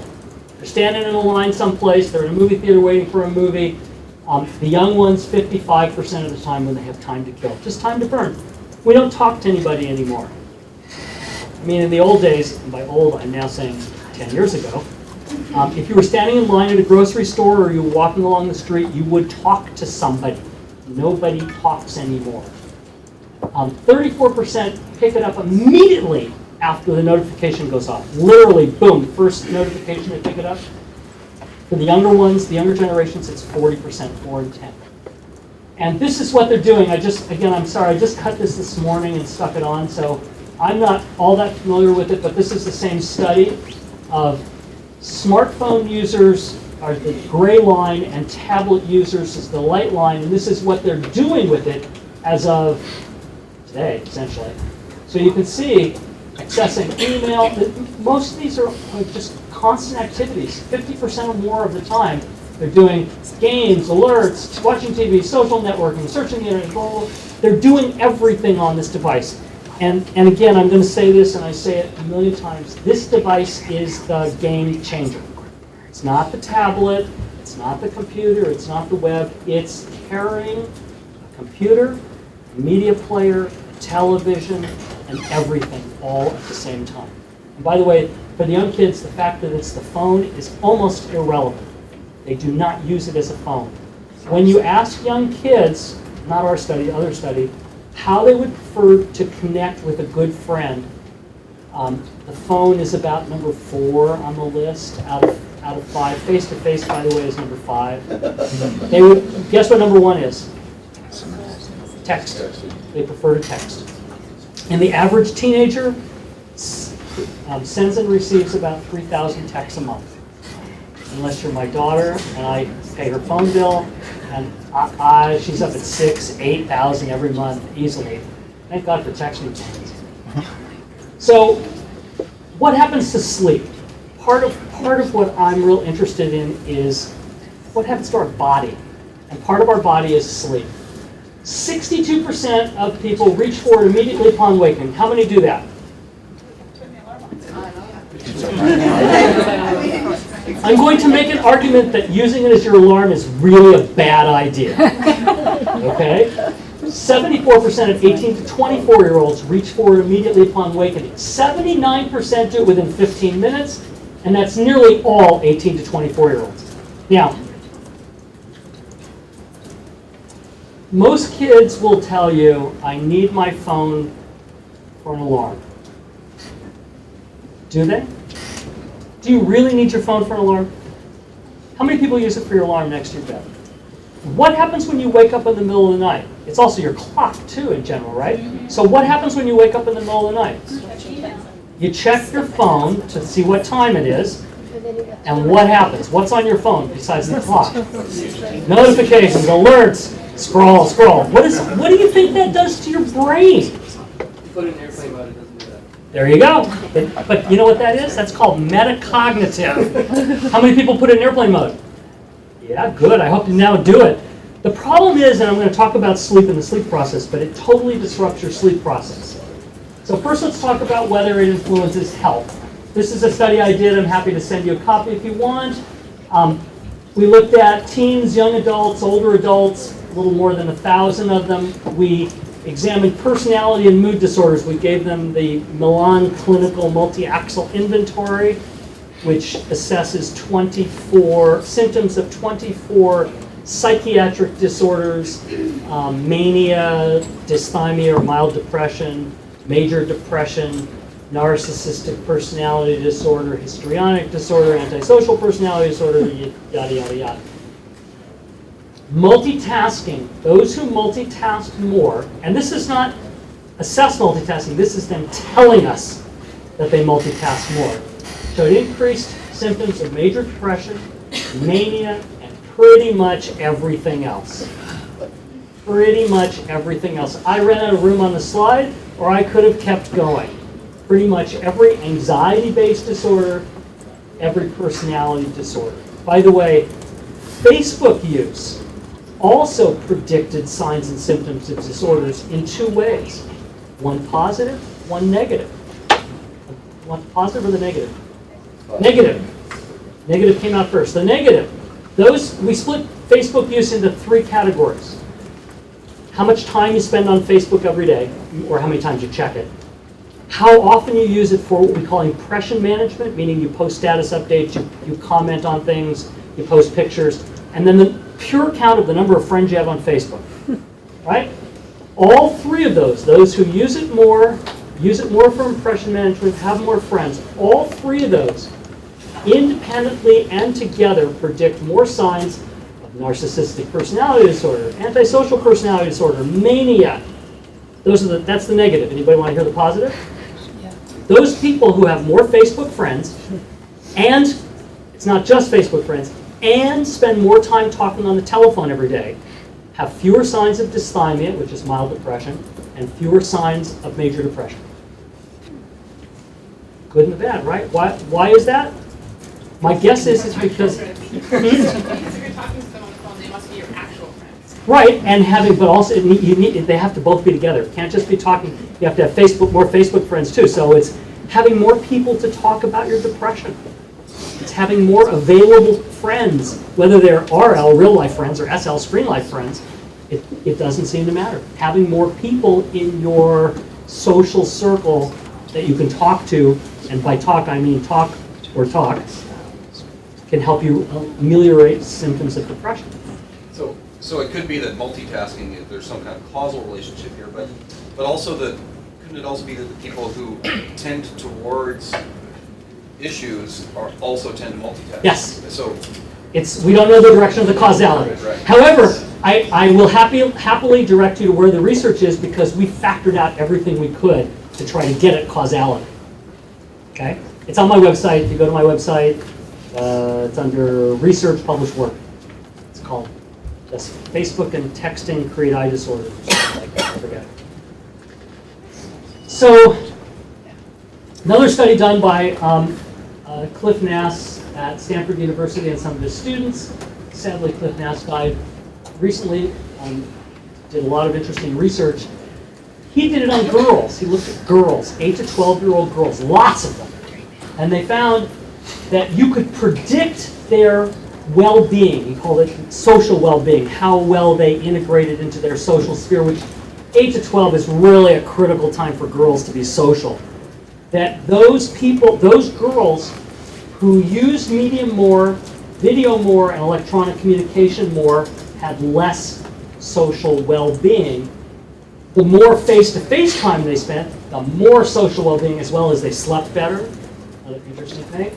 And if they slept less, it was predicted because they multitasked with media, they saw more video, they did online communication, and one of the major culprits is having a television in the bedroom. Now that's a funny one, because if they have a phone in the bedroom, they have a television in the bedroom.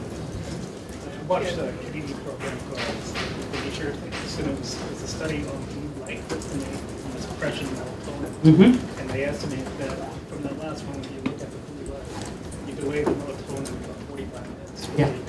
And I'm going to tell you our study that shows that, but shows that it's not as important as what you do on your phone.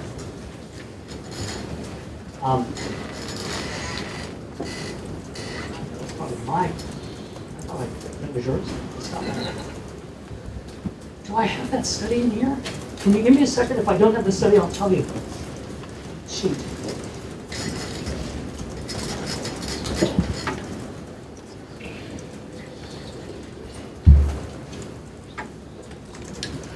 Ah, I got it. Never mind, I got the study. You're going to have to hear it. Okay. Whoa, phone's going off everywhere. Ding, ding, ding. Distracting? By the way, does that distract you when you hear ding like that? Distracts kids like crazy. Gives them, I think, if I could drill a hole in their head, I would say that it probably releases cortisol, GABA, norepinephrine, some of those stress-related. We already talked about Cliff Nass. So, my thinking is that there's a few things you need to do. We need to learn to train focus and attention. We need to help people become better multitaskers, particularly our kids. And I'm going to show you some ways, clever ways that you can do it. Anybody who was here last year and heard Adam Ghazali's talk, that's what he does. We need to learn to be metacognitive, and I'm going to teach some skills. We need to understand the value of uninterrupted sleep. And we need to learn about the brain chemistry, and how it all works.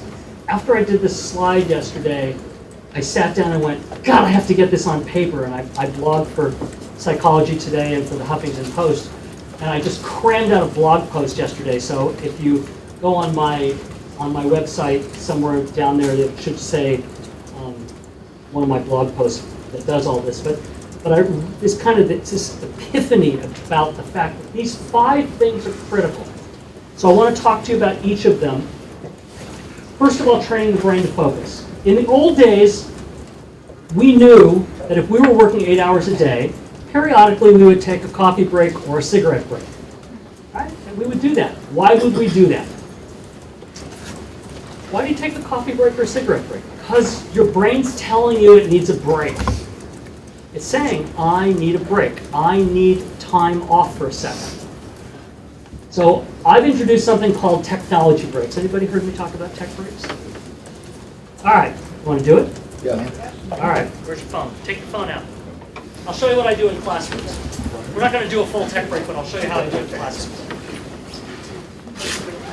So imagine you have a classroom of kids with a BYOD, and the BYOD is their smartphone. Okay? And you can imagine that one, or if that doesn't work for you, imagine that you're sitting with your family at the dinner table. Imagine that you're in a restaurant with a bunch of people. Imagine that you're in a meeting with a bunch of faculty. Imagine any sort of social setting or work setting or any setting where everybody has their phone. In general, the rule of thumb is everybody's always checking their phone all the time, right? I mean, you can't be with people who aren't automatically, we said the girls, Jane kids who are always checking their phone, we're just as bad at it. In fact, young adults now who go out to dinner play a game called cell phone stack. You know that? They all put their cell phones stacked up in the middle of the table, and the one who can't stand it and has to reach for their phone first pays the bill. And it's a serious game. They play it seriously. It's like, I have to be able to do this. So here's how you do a tech break. Imagine that we'll do it in the classroom first because it's easier for me to explain. So you teach a 1-hour class, say, and kids all have cell phones or some vehicle to connect to electronic communications. So the teacher starts the class by saying, okay, everybody has 1 minute to check their phone. Check anything you want. And if schools don't put Facebook, don't allow Facebook, yes. Your mic went out? My mic went out? That's because you're taking let's a see tech if break? it's the batteries. Yeah, but if it's the batteries, it'll go out again. All right, well, let me know if it goes out again. Just scream at me. I mean, literally, just yell at me. It seems to be staying. Okay, I probably touched it. My fault. Tech break. Okay, so let's imagine, for sake of argument, that the kids are allowed to connect to any of their electronic communication. If they're not, this doesn't work very well.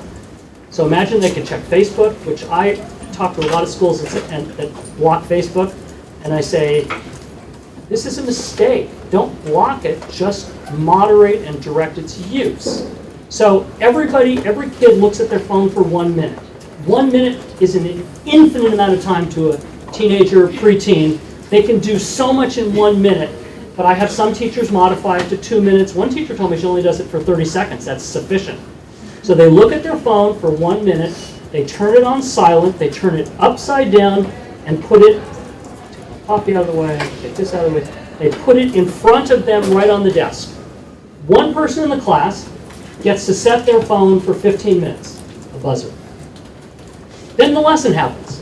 15 minutes, the buzzer goes off, the kid who set their phone jumps up and yells, tech break, and everybody learns, okay, I can check for 1 minute. They check for 1 minute, turn it upside down, 15 minutes, tech break, everybody checks. It's really fun for the kids to do this. They love it. And you do it for the hour, and everybody's happy. Then you do it for a few days, the kids get really into it, and then you say, we're going to change it a little. The 15 minutes is going to go to 20.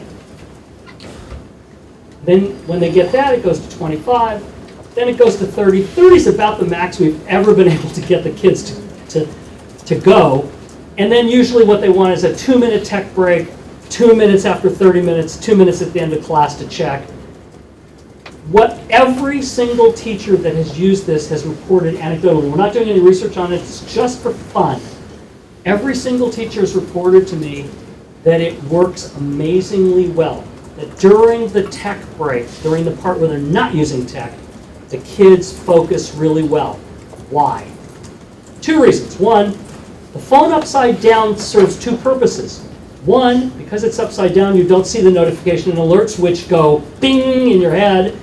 And 2, it sends a message to your neurotransmission system that says, don't leak any cortisol in there, don't leak any GABA in there, don't get anxious because you don't need to. You know when you're going to check it. It's no longer an unknown. And it works, and I've done it in schools, at the dinner table, in restaurants, in business meetings. When I was here, this is my third year in a row here. The first year, I always do parent talk. It's something I love to do. In fact, I was in this room doing the parent talk, and unbeknownst to me, there was a gentleman who was the general manager of the Sofitel Hotel. And he came to the parent talk because he had, I think, 3 kids here, right? 3 kids. And the next year when I checked into the hotel, he was like right next to me.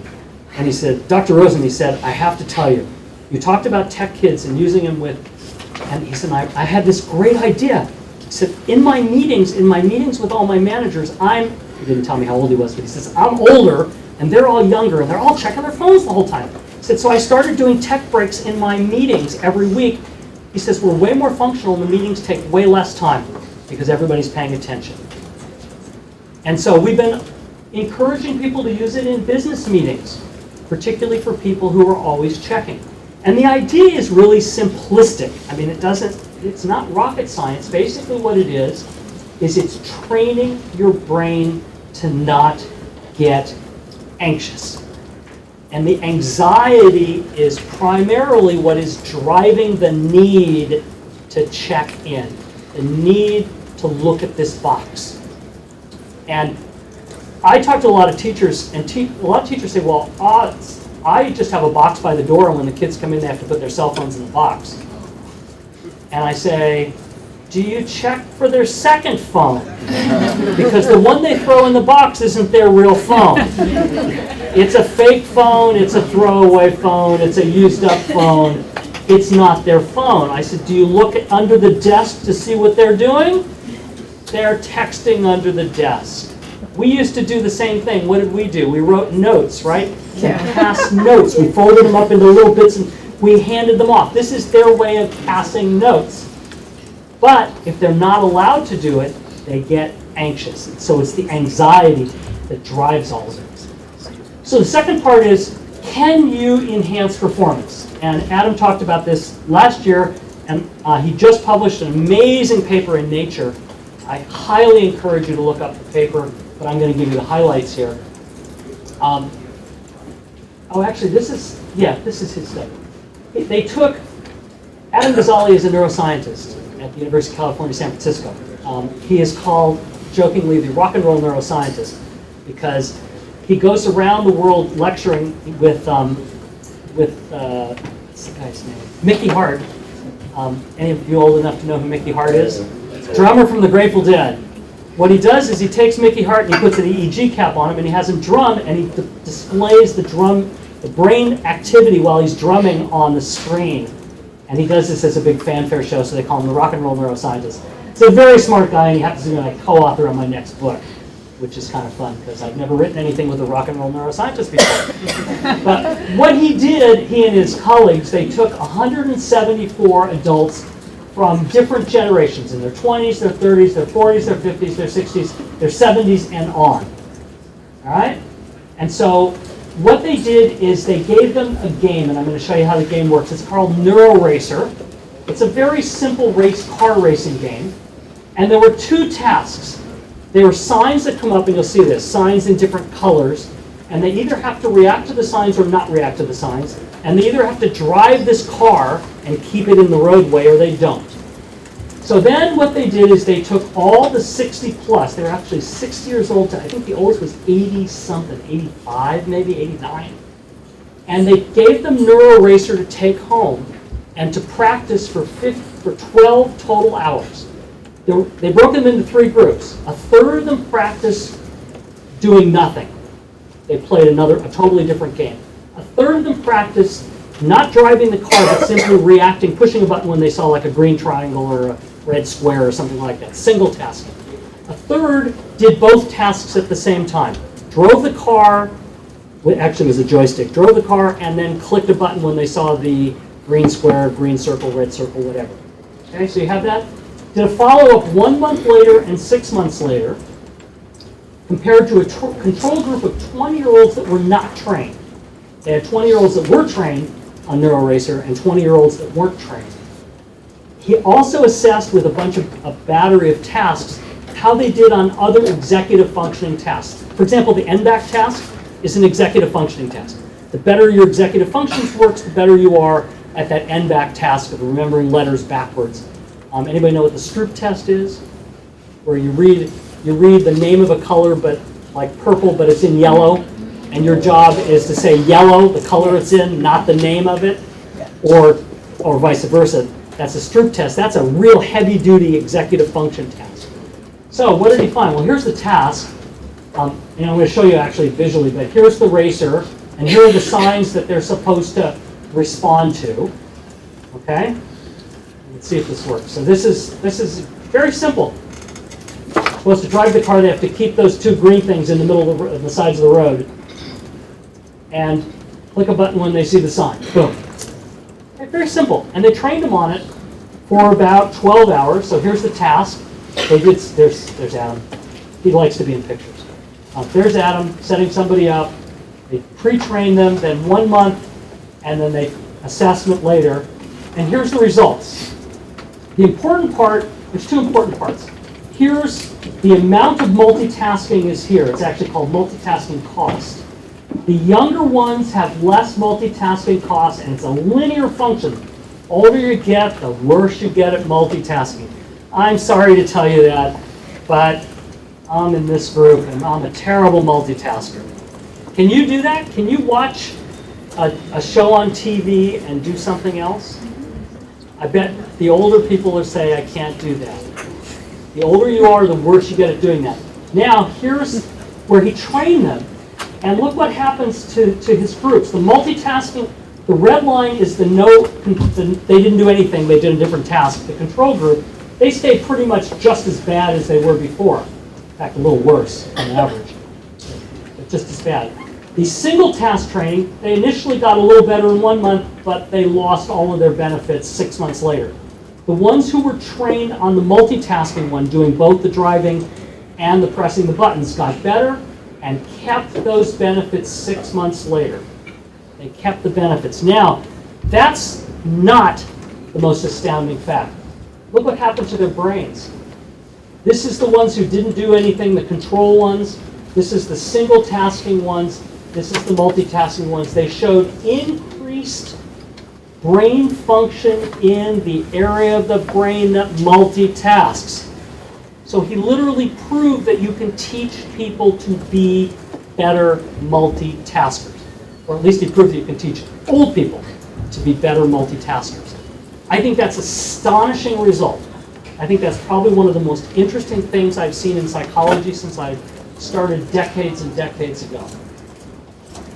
The next thing is it's about metacognition. It's about smart thinking. Metacognition is knowing how your brain works, knowing, and particularly in terms of technology, knowing how you function in a tech-rich environment. You notice those girls on the video had their phones all next to them.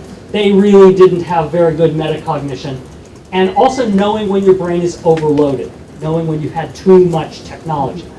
So these are questions that I think you can ask your students, and by the way, I think you should ask yourself the same questions. The best room for me to study in at home is blank because blank. Most of the students will say what? Bedroom, because it's comfortable, because I have my TV, because I have my computer, because I have my phone. This is a metacognitive question. Some ways that I can avoid distraction while studying at home are they can't answer that question. They simply don't know how to answer that question. A good place for me to put my phone before class or before studying is my lap is usually the answer, or right next to me, or right next. That girl, both of the girls in that had their phone right next to the computer. Do you notice that? It's like just close enough. And then if I use technology in class, some ways that I can make sure I don't get distracted are very tough question for them to answer because they don't realize they're being distracted. I encourage you, by the way, to modify those questions and ask yourself the same questions. Can you take a picture of that? Did you get a good picture? It's due for gratification on stuff like this. So you would have eaten the marshmallows, what you're saying? Okay. Okay. Information, no. So if the plate had some information, and I said, and I had like a cover on it and said, if you peek at it, you won't get any more information. Yeah. You would have peeked. Okay, good, good. So let me tell you about a metacognitive study that we did that wasn't a metacognitive study. It turned out to be a metacognitive study, but it wasn't. Some of you, I've talked about this forever, but let me explain the study. We wanted to see if, the ostensible idea of the study was to see if students could multitask. So we took 4 classrooms of psychology students. We asked them to give us their cell phone numbers and their cell phone carrier. We got a permission to text them during class. And in fact, even the ones who said, hey, it cost me to get text, we paid for the text messages, just so we were all clear. They all watched a 30-minute video, and they all knew that at the end of the video, they were going to be tested on the content of the video, and every teacher agreed to have it count as part of their grade. This is the worst study I've ever done. It's the hardest study I've ever done. I'll explain to you why in a second. We then broke each class into thirds. 1/3 got no text from us. 1/3 got 4 texts from us. 1/3 got 8 texts from us. Damn, there's an S missing there. I hate when I make mistakes. I'm OCD. And the texts were designed not just to have a one-word answer like most kids, K, or something like that, or LOL. They were designed to require them to think, to answer. And this was a sample. What is your major? Why did you choose it? The average number of words they texted back to us was about 9 point something. So we actually interrupted them. Now the key was, if they got texts from us, they were timed to occur at exactly the moment that the videotape was showing something that was on the test. That was the hard part of the study, by the way. We're stupid, right? We just thought, just plug everybody's number into an iPhone, text them all, and they'll all get it right when we want to. Well, it turns out that if you're going from an AT&T to an AT&T, it goes like that. Going from an AT&T to a Verizon, we measure, it could take 2 minutes, 3 minutes, 4 minutes. So outside the room, we had 5 experimenters. One with an AT&T phone, one with a T-Mobile, one with a Verizon, one with a Sprint. And the timing was like, okay, everybody ready, set, text. So the texts arrived at exactly the moment. We also took their phones back at the end and marked down exactly when the text arrived, if they responded, when they responded, how many words they responded with. We literally wrote down everything. Terrible study. One of my students is redoing it, and I'm going, why? Why are you doing this? It's a nightmare. So the first thing we looked at is the score on the test. We fully expected a trend down. We fully expected the more text you got, the worse you would do. Turns out it didn't work that way. The 0 text group got a C. That's the way we norm the test. The 4 text group got just 2 points less on the average, but it wasn't statistically significant. They got the same C that everybody else got. Group got the 8 text got a D. When Alex Slim, my research assistant who worked on this, looked at the data, he noticed something funny. And here's what he noticed. Our instructions to the students were, we are going to text you, maybe we'll text you sometime during the movie, please respond. Anybody hear my mistake? We meant to say immediately, we didn't. Okay, so what happened? Those who immediately read and responded got a C. There was a small handful of people, out of our probably 10% at the most. They waited for a few minutes to read or respond, and they got an A on the test. So we had their phone numbers, so we called them. We didn't text them, we called them. We said, why didn't you follow our instructions? Our instructions were to respond. And they said, yeah, your instructions were to respond. Your instructions didn't say when. And we said, well, why did you wait? They said, we waited until there was something on the video that we knew wouldn't be on the test. I start all my classes this way.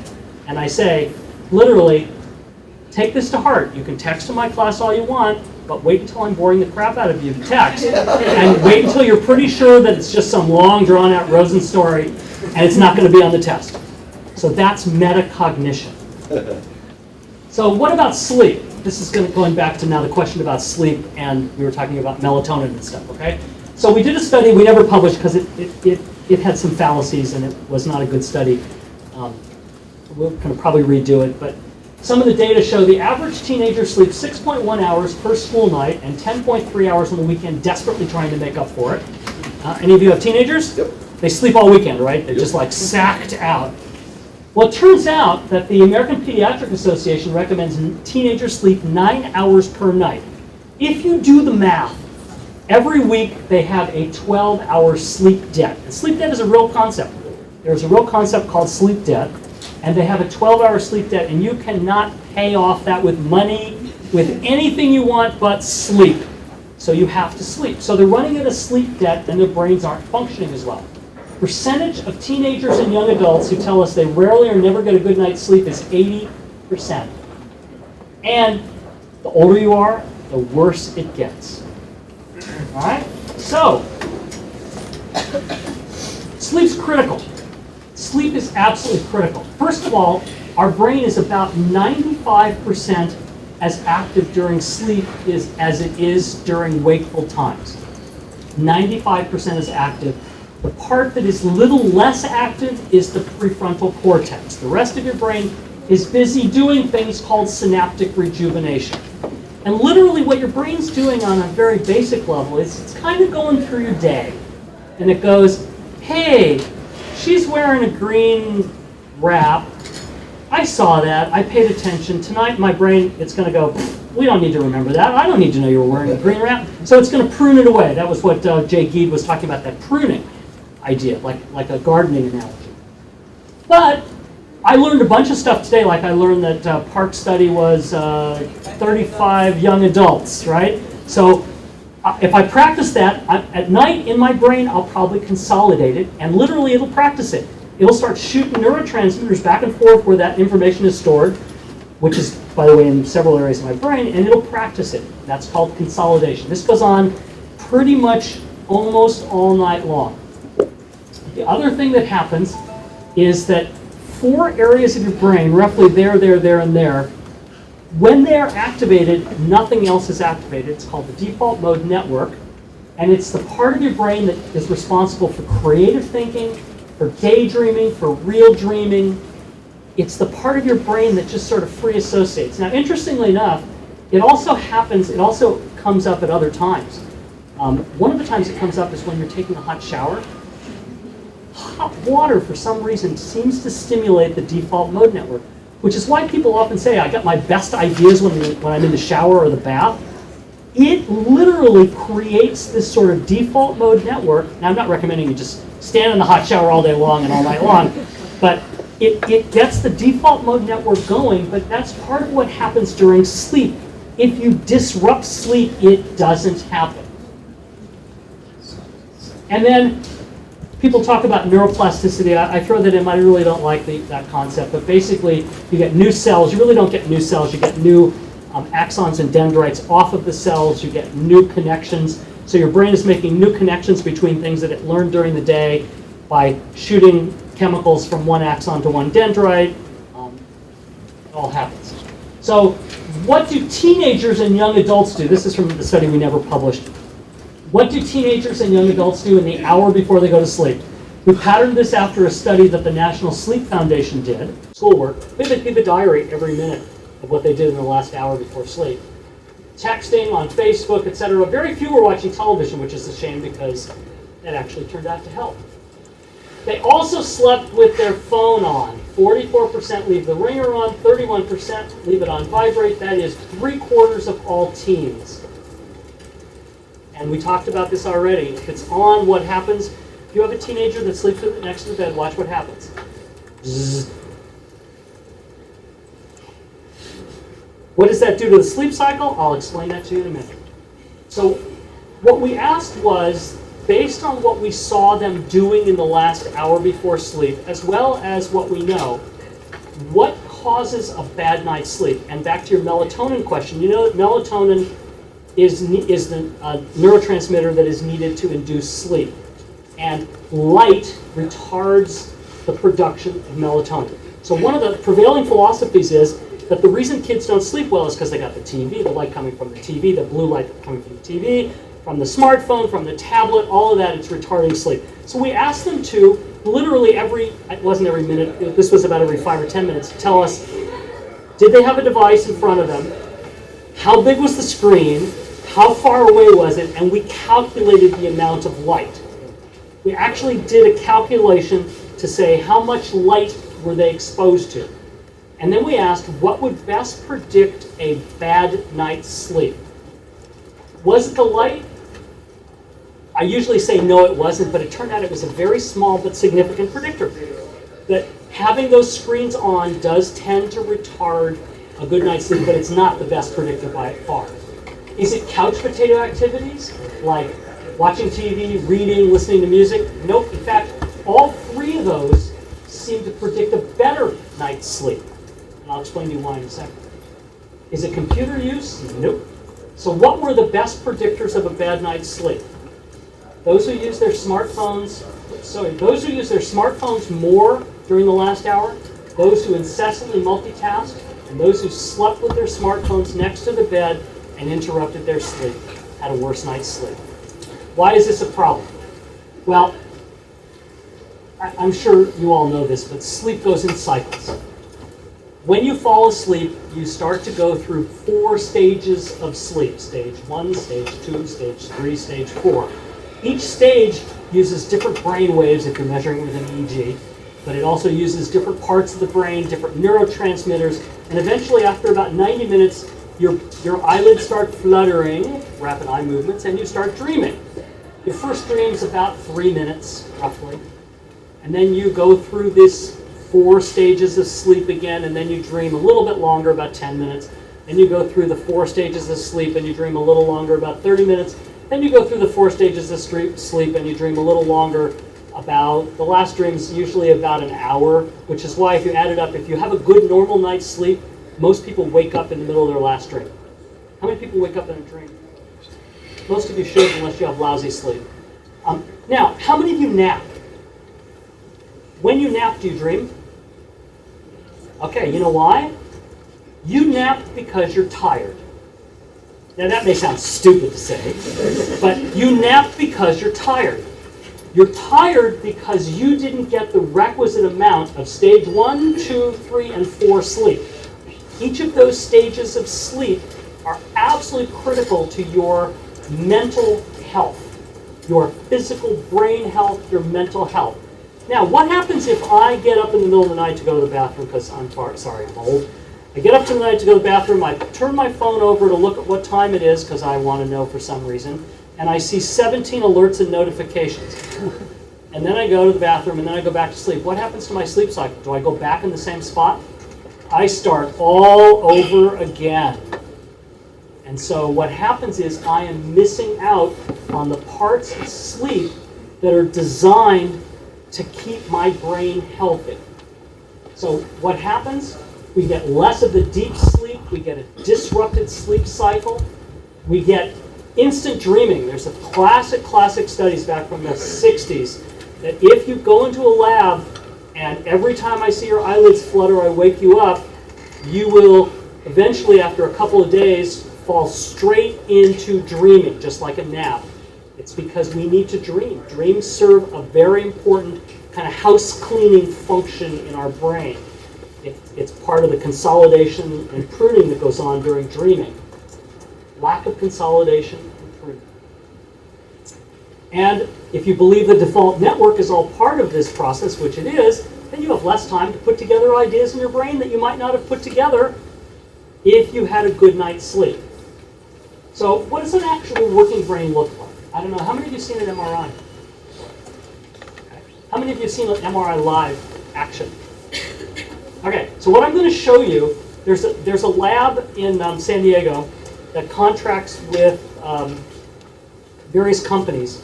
And what it does is it brings people in and it shows them videos of things and measures their brain function. And the biggest business that they have is that a company will come in and say, here's 2 potential trailers for a movie. Can you tell us which one will get more brain function? Because that's the one we're going to pick. So how many people have seen the movie Avatar? All right, so here's somebody's brain being scanned while they're watching Avatar. This is the top view. This is the side view. Attention, the prefrontal cortex is here. The amygdala is in here. Visual cortex, auditory cortex. Visual cortex. Watch and enjoy.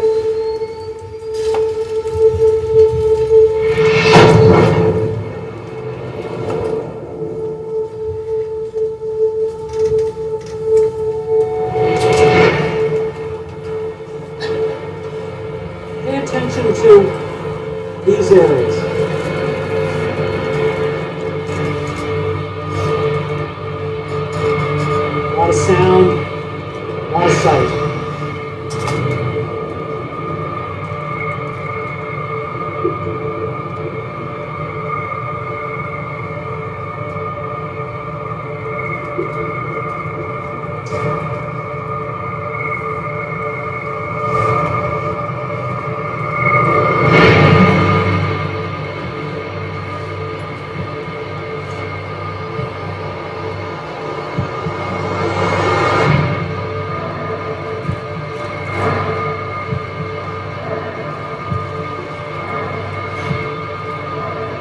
This is great.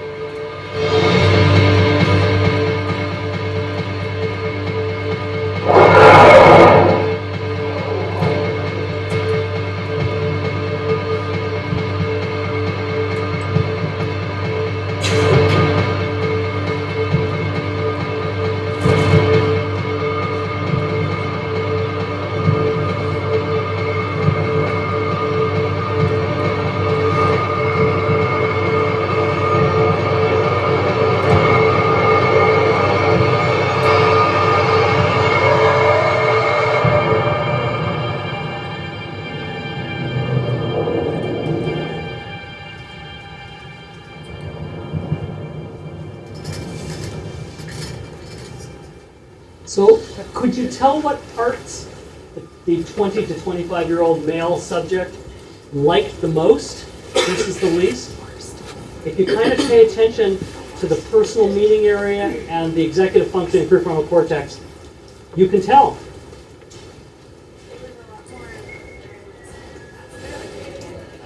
Right, so as it sped up, there was more interest in it. You could tell, by the way, that the auditory cortex and the visual cortex were highly active anytime the sounds or the action happened. Much more activity. By the way, don't ever believe that we only use 10% of our brains. You can really see here, the part of what you see is that it's a constant stimulation.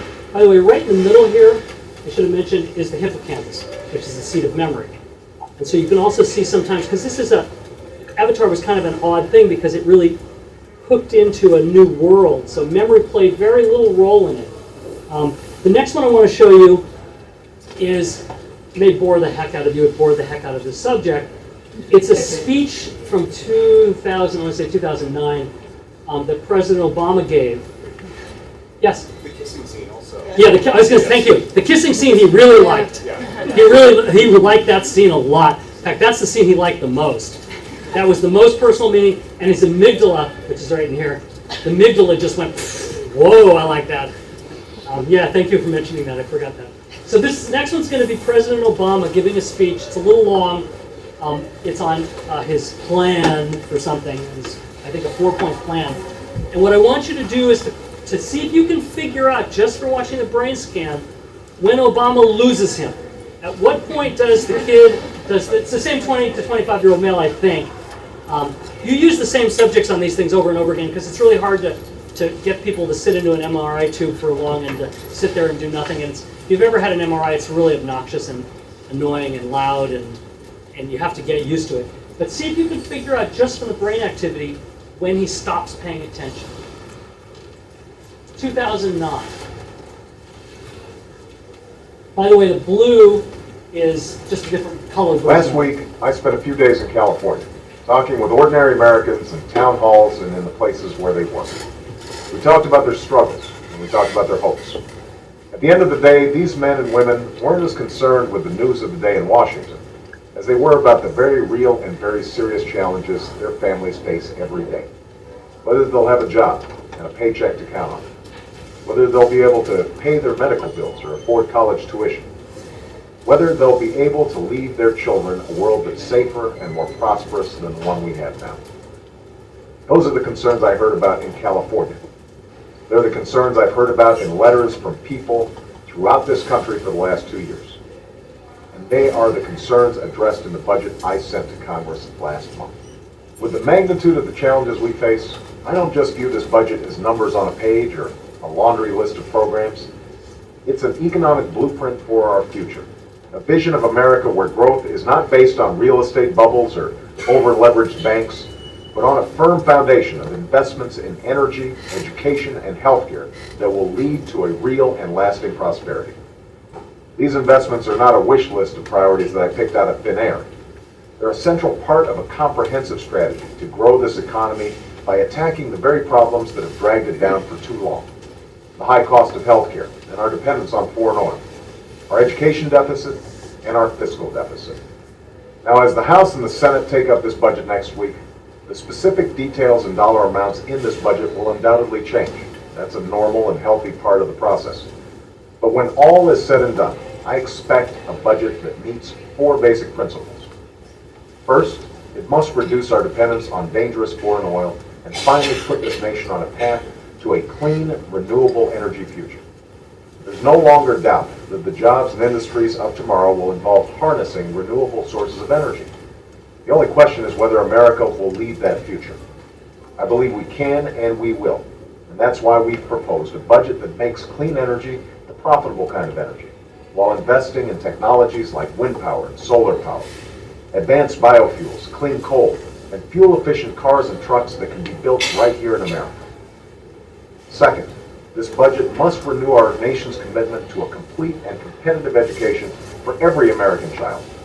In this global economy, we know the countries that out-educate us today will out-compete us tomorrow, and we know that our students are already falling behind their counterparts in places like China.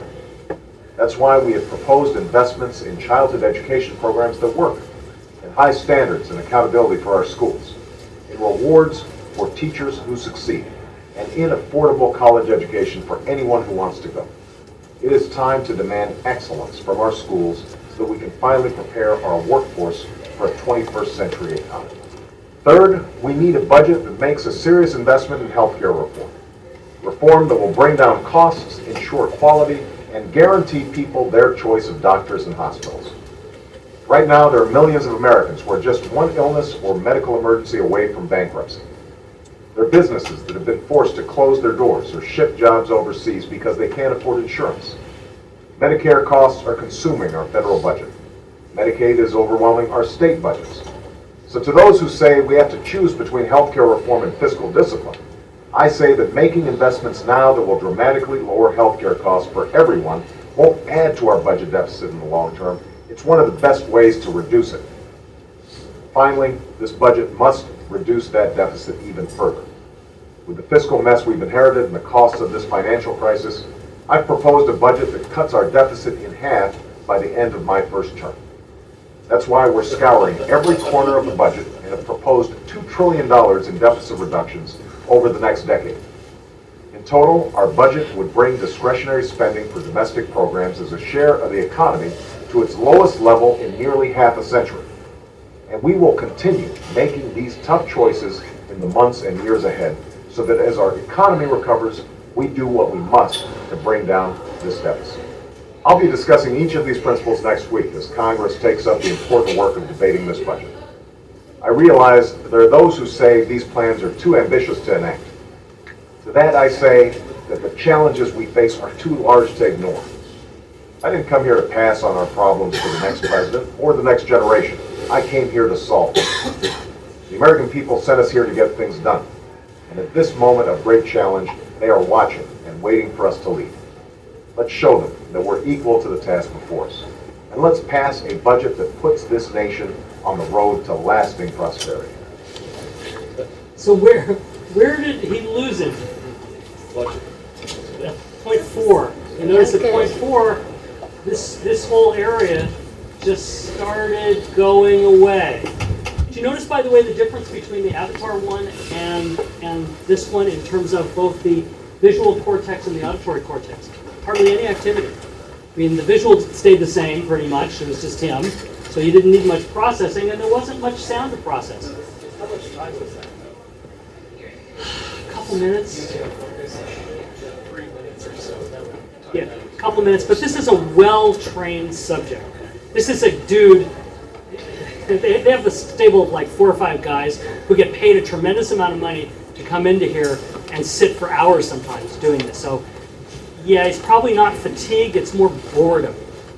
And did you notice, I mean, you see the difference in something like Avatar, where it was highly engaging and highly activating the visual cortex, the auditory cortex, just flaming there, even bright orange, bright red.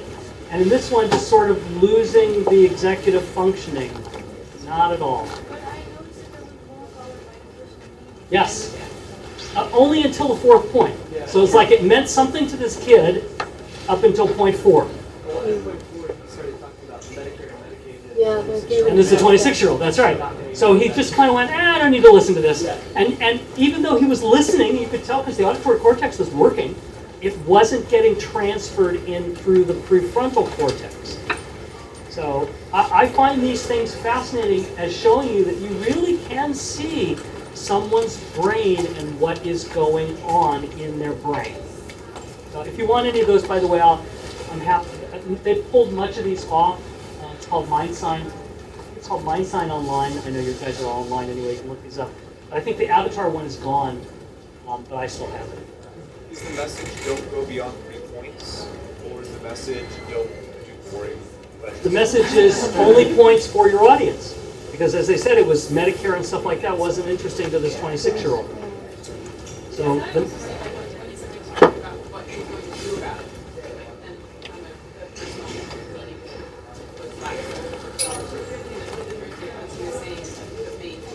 right. And when you started talking about what he was going to do and he was going to Congress, it was kind of like, oh, you're doing that. Yeah, it's interesting. You could write a whole thesis on this 3-minute video of how the person was processing and what you can learn from it.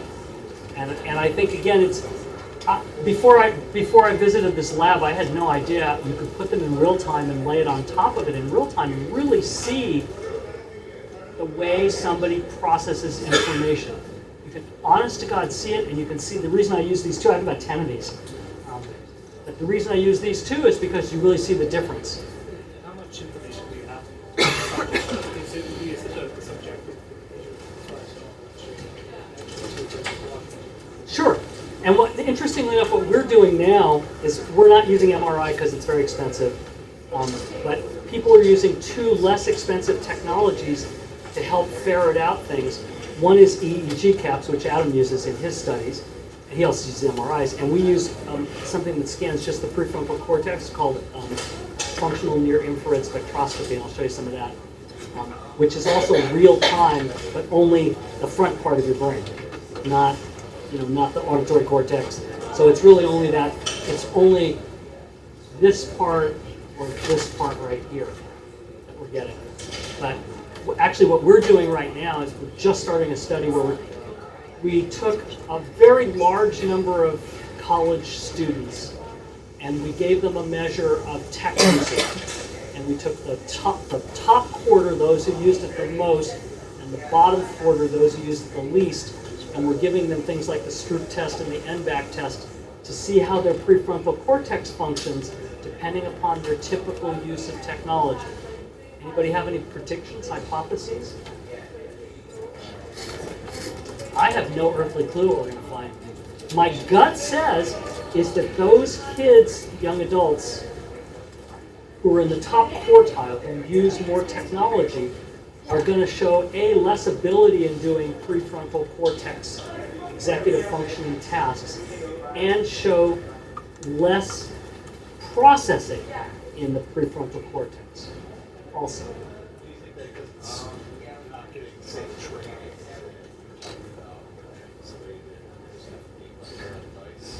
Potentially. I mean, I think it's also that when you're being reactive with a smartphone or with technology and not using it as a function of learning and teaching, that your prefrontal cortex is not as active. And we need an active prefrontal cortex in our world. All right, so given that we have all these amazingly cool and useful tools now, like MRIs, like EEG caps, like functional near-infrared spectroscopy, which does your prefrontal cortex, what I tried to do was to come up with what studies did I feel were good, reliable, valid, and gave valid conclusions. So I'm going to try to just give you a few to give you an idea of what we have learned. The next time I give this talk in a month, it will explode. I follow one thing I do on Twitter is I only follow neuroscientists. There's like 18 of them. But probably every week there are at least 10 new studies that are valid, reliable, solid, well-done studies by the neuroscientists. So I encourage you to do the same if you're interested in this. So first of all, good study. If you have more social network friends, you have an increased hippocampus, which is the seat of memory, and an increased amygdala, which is the seat of emotion. That goes back to what I said about having more Facebook friends and talking on the phone more makes you prone to less symptoms of depression. Good study. Video gamers. In Asia, the thing is to study video gamers with fMRIs, and there's a lot of studies.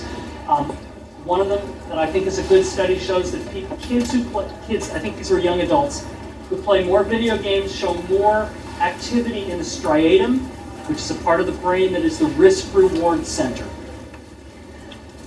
Kids, young adults again, who play violent video games show more activity in the aggression area and less emotional attachment in the amygdala. So it's almost like they're emotionally detached when they play those shoot-'em-up games. I like that one better. And then web addicts, again done, I think this was done in South Korea. Addicted to the web, you show more overall activity in the brain, more kind of chaotic activity and less efficiency, so that neural connections are not as efficient. Suggestive.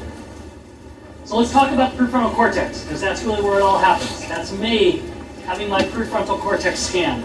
This device is called functional near-infrared spectroscopy. It's literally just a little band. It's got a few light-emitting diodes and a few sensors. It shoots light out of the visual range through the skull, off of the blood vessels that are there, reflects off of the oxygen molecules, and measures activity in 16 areas of the prefrontal cortex. 4 of them measure workload, 4 of them measure attention. The ones in the middle are a combination of things like impulsivity. But basically what you get, because our tools are this is a relatively new tool, is you get sort of a general assessment of how much prefrontal cortex activity there is. When I did the NBAC test, it was amazing to watch. Prefrontal cortex activity with the 1 back or the 0 back was great. With the 1 back was great. As soon as I hit the 3 back, it was like my prefrontal cortex just died. It stopped working. And you could see just total activity across the prefrontal cortex. They use this with air traffic controllers. They take air traffic controllers, and they actually did a blind study where they took 16 air traffic controllers. It turned out 8 were experienced, 8 were not. They played literally a video game where you track things up in the sky like an air traffic controller is supposed to do. They kept increasing the number of objects that you had to track.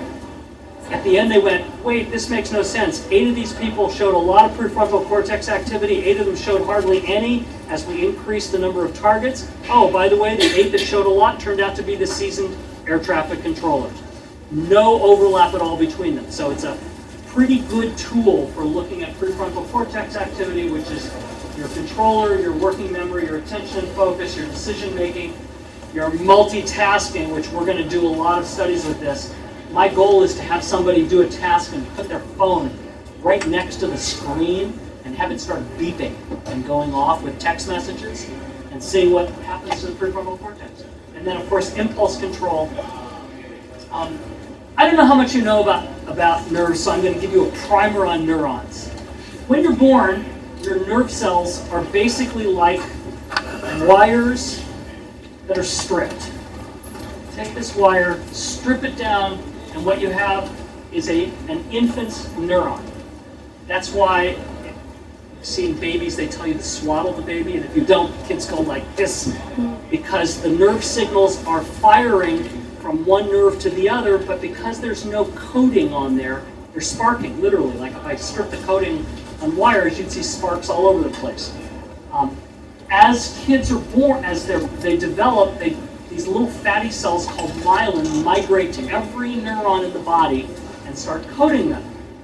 And eventually, as you hit adulthood, you get this picture where you've got myelin coating all the nerve cells, which means the conduction works. The problem is that it takes about 25 to 35 years for for all of the nerves in your brain and your body to be myelinated. And the last area to be myelinated, any guesses? Prefrontal cortex.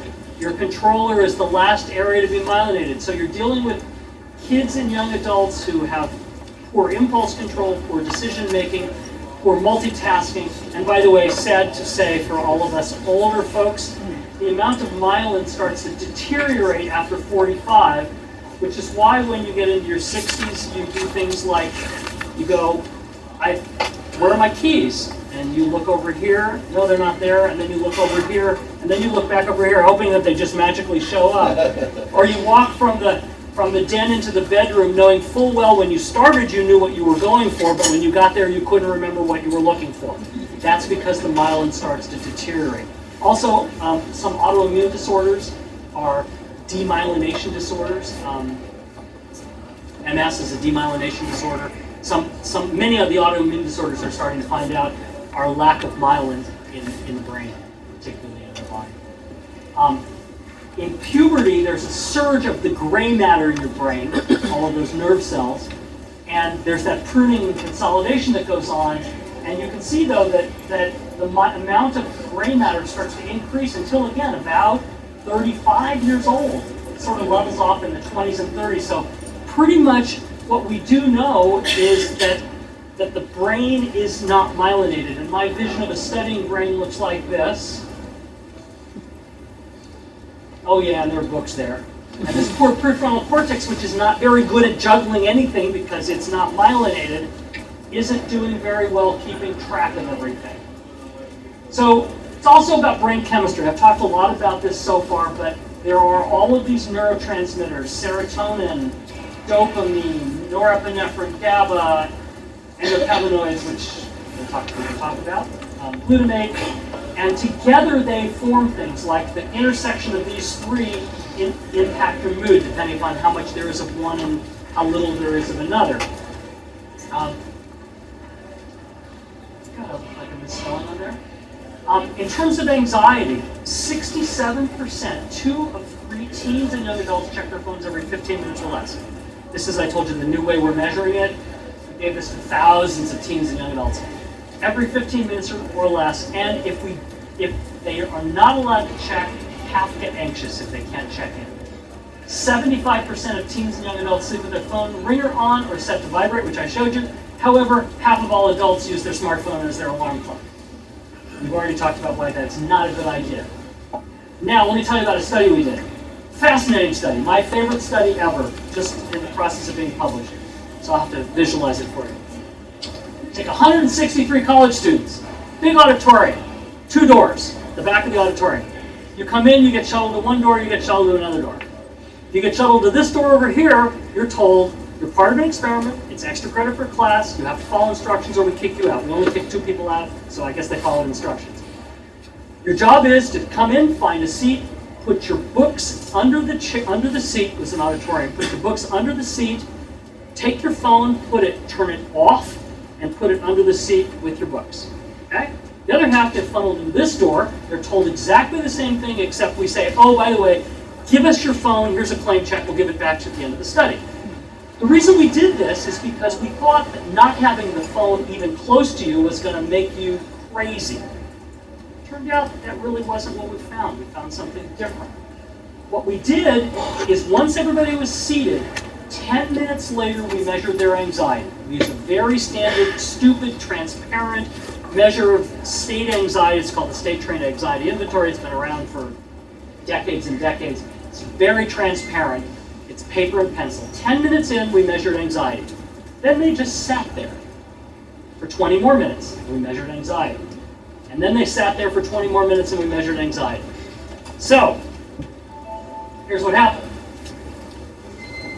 If you were a light phone user, meaning you didn't use your phone very much during the day, you could take it or leave it. If you left it at home, one of the questions was, if you left your phone at home, would you go back home and get it? The answer was no.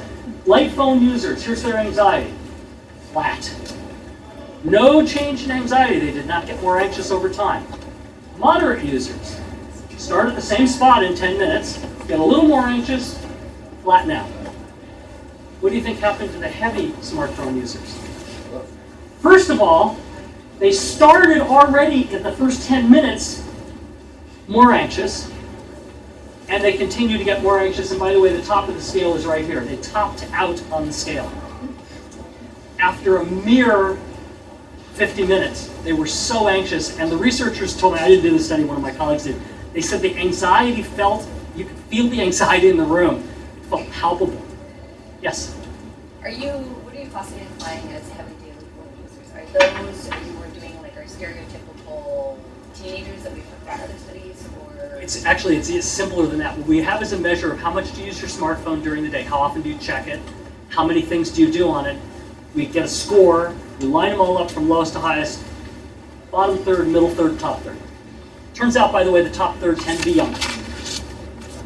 So, but we factored age out of it and to make a difference, didn't affect it. So it's heavy smartphone user just means you're in the top third of a bunch of college students who all carry a smartphone all the time. So did you ensure that then in your study that you had a third? Yeah. Yeah, we did. We did this right. It was a nightmare study to run. It actually took a year to plan and to get through the IRB because we had to promise to have a psychologist there in case anybody got flipped out. What if you do this, but you were to integrate what you were talking about before with the tech break? That's my next question. What do you think would happen if we did tech breaks? So what do you think would happen is if here we started with a tech break and then here we allowed them to have a tech break? My guess is the anxiety would go down. My guess is the anxiety would dissipate, go down, and you would not see this trend at all. Who was this, under the seat or outside? It didn't matter. Didn't matter. Turns out under the seat, out of sight, was not out of mind. Under the seat there's no difference between them. And that's my prediction, and I swore up and down, oh, the ones that have it close by won't be as anxious. I expected them to get a little more anxious. And the ones that we took it away, I thought, oh, they're just going to go sky high. But they all went high, but only if they were heavy users. By the way, we also looked at whether they were light, moderate, or heavy gamers. Didn't matter. Light, moderate, or heavy TV watchers. Didn't matter. Light, moderate, or heavy computer users. Didn't matter. The only thing that mattered was smartphone use. Does it correlate at all with other addictive factors? Not technological addictions, but addictions to substance? We didn't. We threw out anybody who said they had an addiction or they were taking drugs. We threw out anybody who had any. It was hard to ask. We threw out anybody who appeared to potentially have an addiction, like they would. Even like gambling addiction. Yeah. We asked all those kind of things. So this comes in with the addiction that she was just talking about, is that if you do the study and then you give them a tech break and they come back slightly less anxious, but then they're going to go back up anxious, is this not the same as, fine, give a smoke break after 30 minutes? And frankly, we're not helping with the addiction, we're just calming it down for a little bit, saves the nicotine. Not to play devil's advocate, but what would... No, that's a question I get all the time, and let me give you my standard answer. Okay. It's not an addiction. It's an obsession. It has nothing to do with dopamine and serotonin. It has totally to do with cortisol, GABA, and all of those neurotransmitters that are anxiety-laden. And my gut says, and obviously these are studies we're planning to do, my gut says is that what's happening is by doing a tech break, you're training their brain to not release those chemicals so they don't get the outward signs of anxiety, so they don't interpret it cognitively as anxiety. That's the trick. It's not the chemicals themselves, it's the ramifications of... See, the anxiety chemicals are kind of cool because when they're released, you start sweating. You know, I mean, you get a little hot, and we're going to do it, by the way, we have a GSR measurement tool, and I'm going to show you one that uses a similar GSR that shows a similar interesting result. But we're going to measure GSR and make people anxious and see what happens.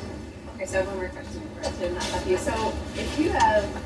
Most of us are a one-to-one school, and the kids in their hour and a half, they have their computers open anyways. And if they're on the internet, then the tech break is really serving a purpose to be after 30 minutes. Oh, now you can use your phone. When in those 30 minutes, even though I'm talking or they're doing it to me, they really can't go on Facebook and check something and come back. Is it kind of redundant then? No, because what I would then say is, and I've talked to teachers about this. It doesn't have to be your smartphone. It can be, the rule can be, you can't be on Facebook except during a tech break. You can't check your email except during a tech break. And the teacher wanders around. I've had teachers tell me they do this. They wander around. If they see somebody who's on Facebook, they say, you missed your next tech break. So basically you're training them to focus. Really, you're training them to focus through the anxiety. It's kind of working through the anxiety. That's what they're doing. But how slow does a kid have to be not to be able to switch screens when wandering around? I mean, this school's great, by the way. One of the through the corridors, every wall is glass. And you Right. can see faces. Most of the teachers say what they do is they go in the back of the room and watch. So they literally stand in the back of the room so they can see if the kids switch screens. Some teachers have told me they have a monitoring device that monitors all, if they're on a LAN, they have a monitoring device that they have literally like a screen that shows each person's screen, and they can tell, they flag when they're on Facebook. I mean, they take this pretty seriously. So we have that, and we're able to as well, through Dino, be able to, when they come into our class, turn off the internet, so that they come in for their 90 minutes and we turn it off. Right. So then every 15 minutes you turn it on. Well, or we just use their phone, but yeah. Right, or let them use their phone. Again, it's not the vehicle, it's the anxiety. Whatever you can find to reduce the anxiety, it seems to make them perform better. That's all. Do you feel like then the children who don't have this obsession, who don't have this anxiety to be able to use their phone, are we then encouraging them? No, actually, it's interesting. The people who report back to me anecdotally say some of the kids don't even check their phone during the tech break. They come up and ask a question, they chat with each other. They don't all, one guy was telling me he changed it so he did a half hour, 5-minute tech break, and then a half hour. And what he said was that about 50 or 60% of the kids played with their computer a little bit during the 5 to 6 minutes. Some of them went to the bathroom, some of them got a drink, a lot of them came up and asked him questions. It was just sort of a brain break for them. So yeah, I mean, it's kind of interesting. At some point, I'm going to start trying to collect all this anecdotal evidence, but it's more, everybody tells me it works. There was a person in my workshop, day before yesterday, whenever I did my workshop, who is doing it in her class. And she said it works great. She heard me talk last year, and she's doing it, and it's working fine. She said kids are more productive, happier, doing a better job. When I hear you speak, I think more about empowering the students and teaching, and like actually telling them what you're telling us and giving them the research and empowering them to have some self-control. Metacognition. Exactly, metacognition. And not so much about policing. It's not about policing, right? No, it's about self-control. Yeah. And you have to remember, though, the seat of self-control is up here, and it's not developed yet in those kids. So we're trying to help them develop a sense of self-control through some sort of structure. It's why kids like structure when they're growing up. Parents go, oh, I let my kid do whatever I want, and then the kid acts out all the time. Oh, I give my kid a clear bedtime, and the kids are pretty good about it. You know, they like structure. They like structure because their prefrontal cortex doesn't do a very good job of structuring their life. They need structure, just like our students need structure. And it's not just the little ones, by the way. My college students are, the ones under 25 or 30, I'm guarantee you their prefrontal cortex ain't myelinated yet. And because I will always have ones who will be sitting there texting during class, and I'll go, excuse me, can you tell me what was on the screen that I just showed? And I go, I don't know. I say, it's going to be on the test. So can we go with your graph results here? Can we say that if you have kids who are more likely to be heavy daily phone users, like older teenagers, like up into the higher grades, 9, 10, 11, that maybe those would be places where a tech break is more applicable than younger grades? Like might be. Maybe 5th graders don't need a tech break because they simply need more. So we need a gradation there. Yeah, and their tech break may be different, and I'm going to talk about brain breaks. They may just need a brain break. Brain break, yeah. Okay? So let me try to get through some of the other stuff here. Sorry, I've got so much to say. And here I thought we were going to be done early, but we're not.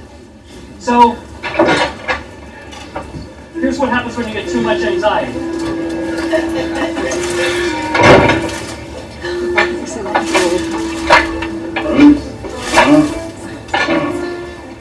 Check, Nichols. 1, 2, 3, 4, 5.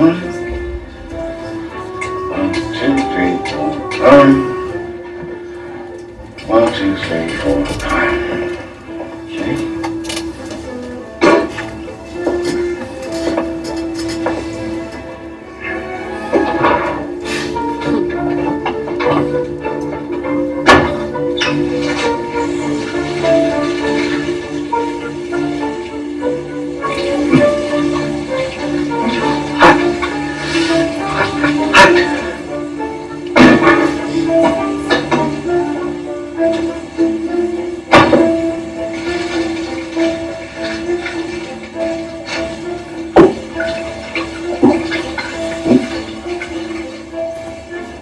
That's the end anchor of what happens from too much anxiety. That is obsessive compulsive disorder. Jack Nicholson in As Good as It Gets.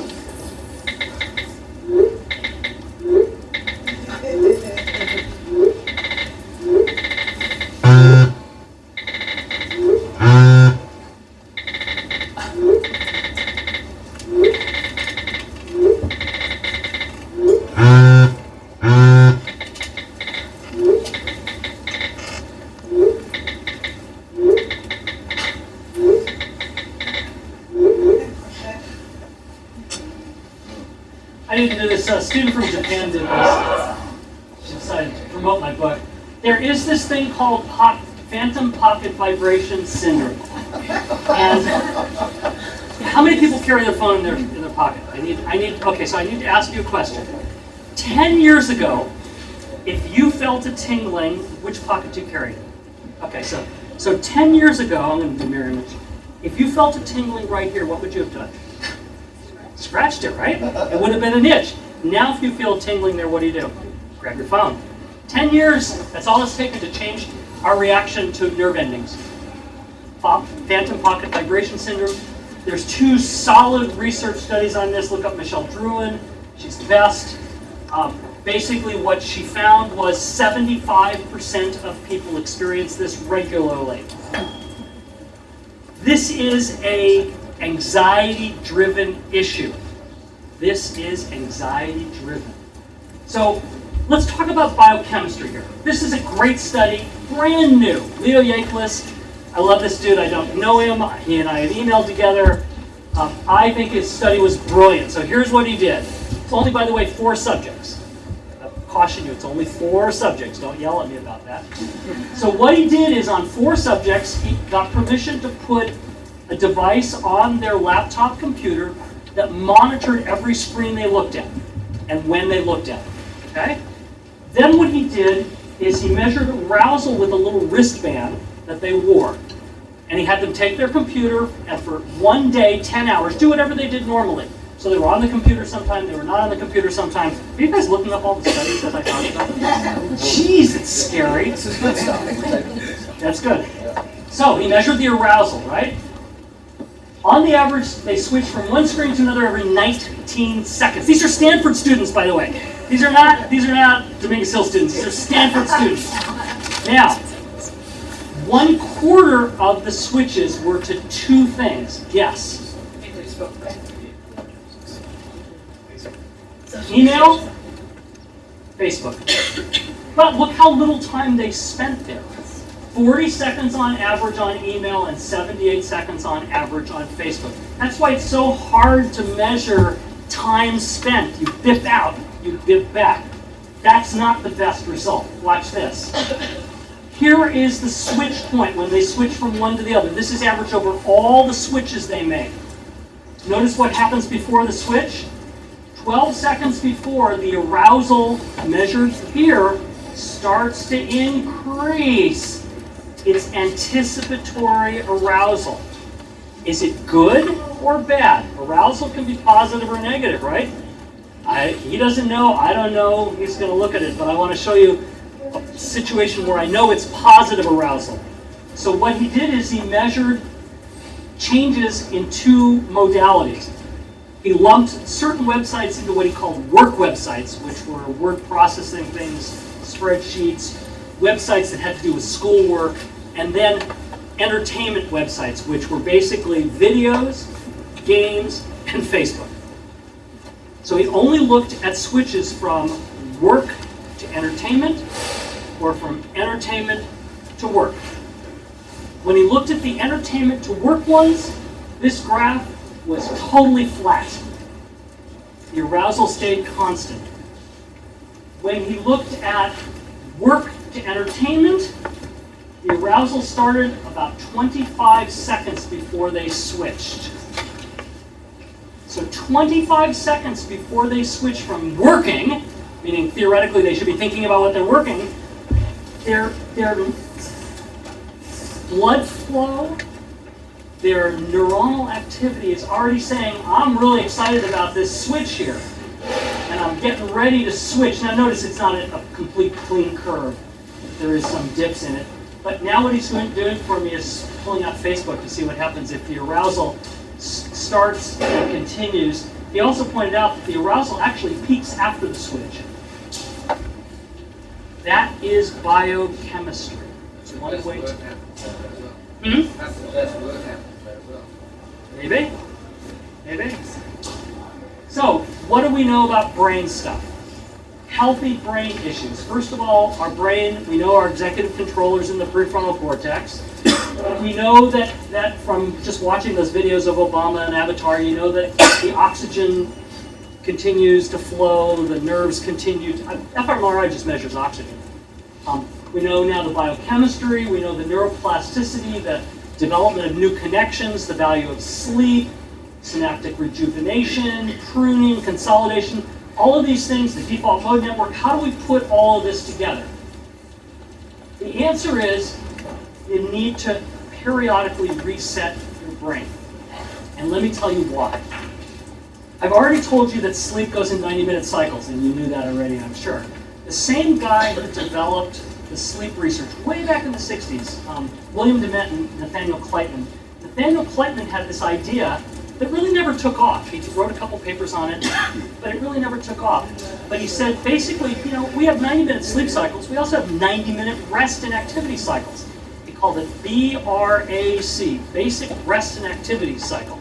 He said, they're 90 minutes also. So he said, he actually introduced it. He said, this is why about every 90 minutes or so, we should have a coffee break or a cigarette break or something like that.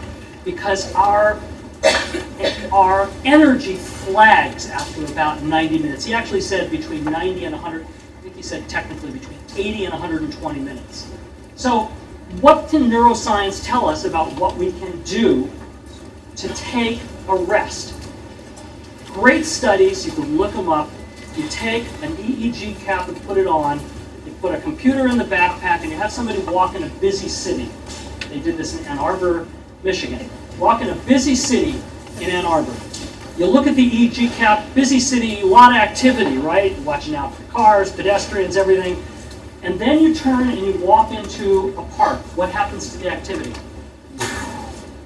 Very quickly, within a few minutes, the activity measured by the EEG, which is just electrical activity, dampens. Now you get out of the park and you walk back into the city, the activity goes crazy. So a nature break, literally, either live or somebody's done it virtual where you actually look on a computer and you see trees and stuff, calms your brain. How long does it take? 5 minutes, 10 minutes. That's all it takes, about every 2 hours. So I tell people, go and look at a tree every 2 hours. Get away. Music and art both show the same effect when you scan the brain. Under certain conditions. If you listen to music that you really like, it actually calms your brain. New music doesn't. Music you hate doesn't, but music you're really familiar with, in fact, the best thing is to have music that you know so well that you can sing the songs in your sleep. I have one guy who is doing a study where he's in a charter school where every kid has to have a study hall for an hour, and the kids are not allowed to have their iPods or their music on. And the kids all are freaking out because they study with them on. They're saying, how can I be in a study hall without music? So we split them randomly into 3 groups. One group, no iPods, no music. One group, yes, you can have them, but have to have the volume low so it doesn't disturb your neighbor, and it has to be a playlist of only songs that you can sing in your sleep. The third group, artists that you like, but new songs that you haven't heard before. And we're measuring their performance. I know what's going to happen. The middle group is going to do better. They are. They're going to do better. Art's the same thing. If you look at art, whether you look at it on the computer, by the way, it doesn't seem to matter. You look at it on the computer, you look at an art book, as long as it's art, by the way, that you would rate as beautiful. They've actually done a study. You rate art. If it's beautiful art, it calms your brain. If it's difficult art, it makes you uncomfortable, like Guernica makes me very uncomfortable. That would activate your brain, overly activate your brain. Neuroscience has also shown that exercise works. There are programs where they take kindergarten kids, and about every couple hours they make them run around in circles. It calms their brain. So, about kids listening to music while they're doing work, does that mean that the calming effect of the music is counteracting the multitasking nature of listening to music while they're trying to do something else? No, what it means is that multitasking with music that's really familiar uses very little of their brain. And it's multitasking. They are multitasking. They are doing two things at the same time. But it's using so little, as opposed to checking their smartphone every 5 seconds, that it leaves more of the oxygen and blood flow in your brain for focusing on a task. But it's better than no music. Yes, because no music, the tendency is to want to multitask. You get distracted. So we're better off to let them have one earbud than to play something in the room that's Yeah, not going to be familiar to everyone. Right, and it's interesting because people used to believe that like classical music would work. It doesn't work unless you love classical music.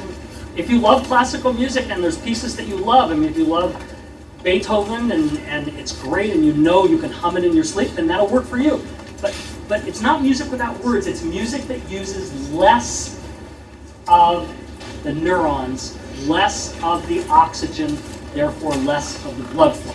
Does that make sense? Yeah. Did that answer your question? Because otherwise, without the music, their minds are either going to wander, the default mode network, or they're going to multitask anyway. So distracting themselves with something that's familiar is better than letting the mind wander to Exactly. other distractions. Take something that takes less processing. Now, I'm going to make an argument, by the way, that there's 3 things that take less processing. 1 is familiar music. 2 is very familiar television shows that are predictable. And 3 is reading a book, a paper book, by an author that you know that is predictable. Anything that is predictable is calming to your brain. So when I talk to kids, I say, an hour before you go to sleep, put your phone away. And you have a choice. You can listen to music that's really familiar. You can watch a TV show, your favorite TV show, or a rerun of your favorite TV show. Or you can read a book by an author that you really like that's very predictable. It doesn't matter whether it's an active TV show or a non-active TV show. It uses less processing, and it allows the brain to put itself to sleep. And it works. Meditation works. I'm going to give you a meditation study in a second. Laughter works. Laughter calms your brain. Read a joke book, calms your brain. Great neuroscience study on that. Hot bath, hot shower, we've already talked about that, calms your brain. I don't recommend doing that too often because you end up looking like a prune. Talking live to a friend works, but the study actually varied the amount of comments, positive and negative, and it has to be at least a 3-to-1 ratio of positives. So you can't have an argument on the phone and expect it to calm your brain.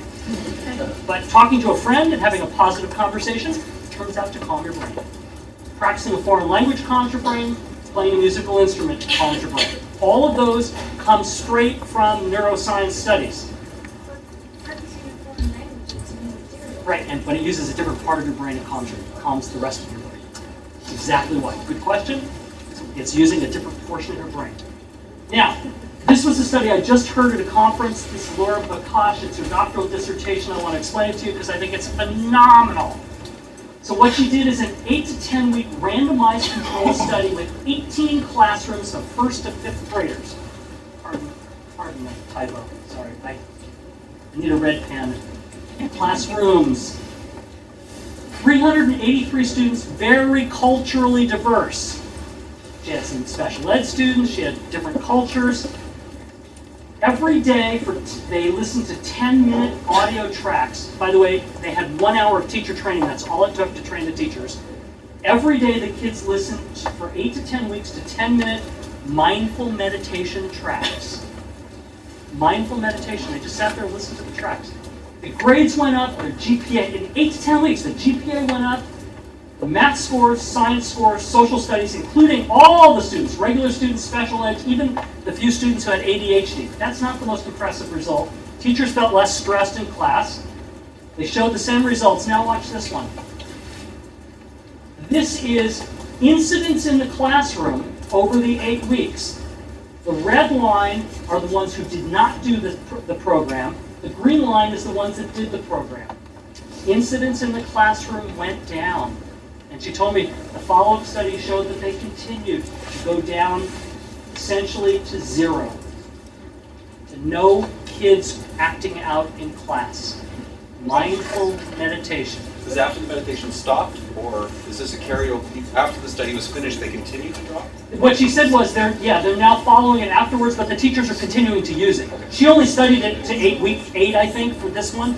But the teacher said, hey, it's working so well, we want to keep going. So 10 minutes a day. She has a whole bunch of tapes. Every day it's a different mindful meditation tape, so they vary it. She made like 100 tapes or something like that. Amazing. 10 minutes a day. And they get better grades, they're better behaved. That's the bottom line. Oh, and the teachers are happier. And mindfulness start higher. More incidents. I don't remember. I can ask her. Or you can look up her dissertation. Actually, you can ask me, I'll send it to you. I just wonder how much of the behavior is so the teacher is less stressed. Not because the students are better behaved, but you go and you're not reporting it because it didn't bother you. Does it matter? Yeah. Does it matter which way it works? I mean, as far as I'm concerned, less problems in the classroom are less problems in the classroom. And if their grades are going up, that's pretty positive. I don't know, I'm kind of mind-boggled by all this. I mean, I'm not a meditator. I don't know that I believe in it. My girlfriend has taken mindful meditation. She kind of likes it. I don't know that it's important to me, but after reading these results, I realized that it's probably one good way to calm kids' brains down. And it's really brief. Somebody was telling me it's like 10, 15 minutes or something? We journal every class before they start. Let's take 3-4 minutes. Think about what you want to write about. Don't talk to anyone. No distractions. I won't talk. I'll sit and do it with them, and then write for them. And the idea is by the end of the year, they'll look through that journal. I don't read it. They don't share it with anyone unless they want to. That's their choice. And by the end of the year, they'll choose those entries that are worth something to them, and then they'll write them. So get rid of them. And it calms them down? It really calms them down. And I've seen classes where they do this. I've seen classes where the teachers run the kids around for exercise. That also works really well. I was in one 3rd grade class, and the teacher said, I'm sorry, you can't. I was sitting and chatting with the kids about their brains. That's what I like to do for fun. So I sit down on the floor, talking about their brains. The teacher said, sorry, we have to stop for a minute. It's running time. And I went, she goes, yeah. They run around the room, and then she goes, stop, turn, and they run this way. Stop, turn, and they run this way. Jumping jacks, they stop and do jumping jacks. Like 5 minutes. And then the kids came and sat back down. And I was blown away because they were really calm. They weren't antsy. These are 3rd graders, 8 years old, I think. They weren't antsy anymore. And I was able to talk to them. I do wonder about perception in a class. For example, we might do that, but we don't pull out our phones. We don't have a tech break necessarily. And I wonder if over the course of the day or the week, that stress and anxiety builds. Our students are really well self-controlled. But they are obsessed with their cell phones and their social media. And so regardless of whether or not they're reaching for it in class, should I be giving them that temper? So kind of my sum is, I've given you a lot of tools. I don't care whether you use them or not, but I've given you a lot of tools that are based on science. And my hope is that you'll find the tool that works for you and the students together. And not every tool is going to work in every class, but there's a whole lot in the arsenal that can make the students better able to learn. That's kind of my goal, is what can I do to help you take neuroscience and make it better. One more study, McCarthy, a new study, did 4 tasks, single tasking, multitasking, meditation, and a tech holiday. Tech holidays are different, by the way. Tech holidays are like, have you ever heard of digital detox? It's like you go away for a week and you don't take your phone with you. It's such bullshit. Don't work. They don't work because you come back from your tech holiday and now you've got 7,000 email messages to deal with and the anxiety immediately starts peaking again. So 10-minute task of watching a slideshow and then a very difficult task that they had to do. They had to identify a change. It's really irrelevant. What I want is the results. The meditation group was 25% faster than the group that multitasked. And the downtime group was only 15% faster, but it helped to have a little downtime. The single tasking group didn't differ at all. So again, trying to meditate. And finally, I love this. Food tastes bland when you're multitasking. This is from March 1st, 2014, Scientific American Mind. You can look up the article. When you multitask, evidently, I haven't read the article yet, but I clipped it just because I thought that sounded fascinating. When you multitasking, food doesn't taste as good. Any idea why? Your brain's busy, right? And your brain's not going to process the taste. I don't know whether that'll work for me with chocolate, but because to me, chocolate never tastes bland. Anyway, thank you very much for 3 hours and 46 minutes of your attention. I'm happy to entertain any and all questions, and if you don't get your questions answered, email me. I'm an email junkie. It keeps my anxiety down. I either immediately, when it buzzes, I delete, file, or answer. And that's the way I reduce my anxiety. So if you email me, and if I'm time zone, I will email you back immediately. And I promise not to just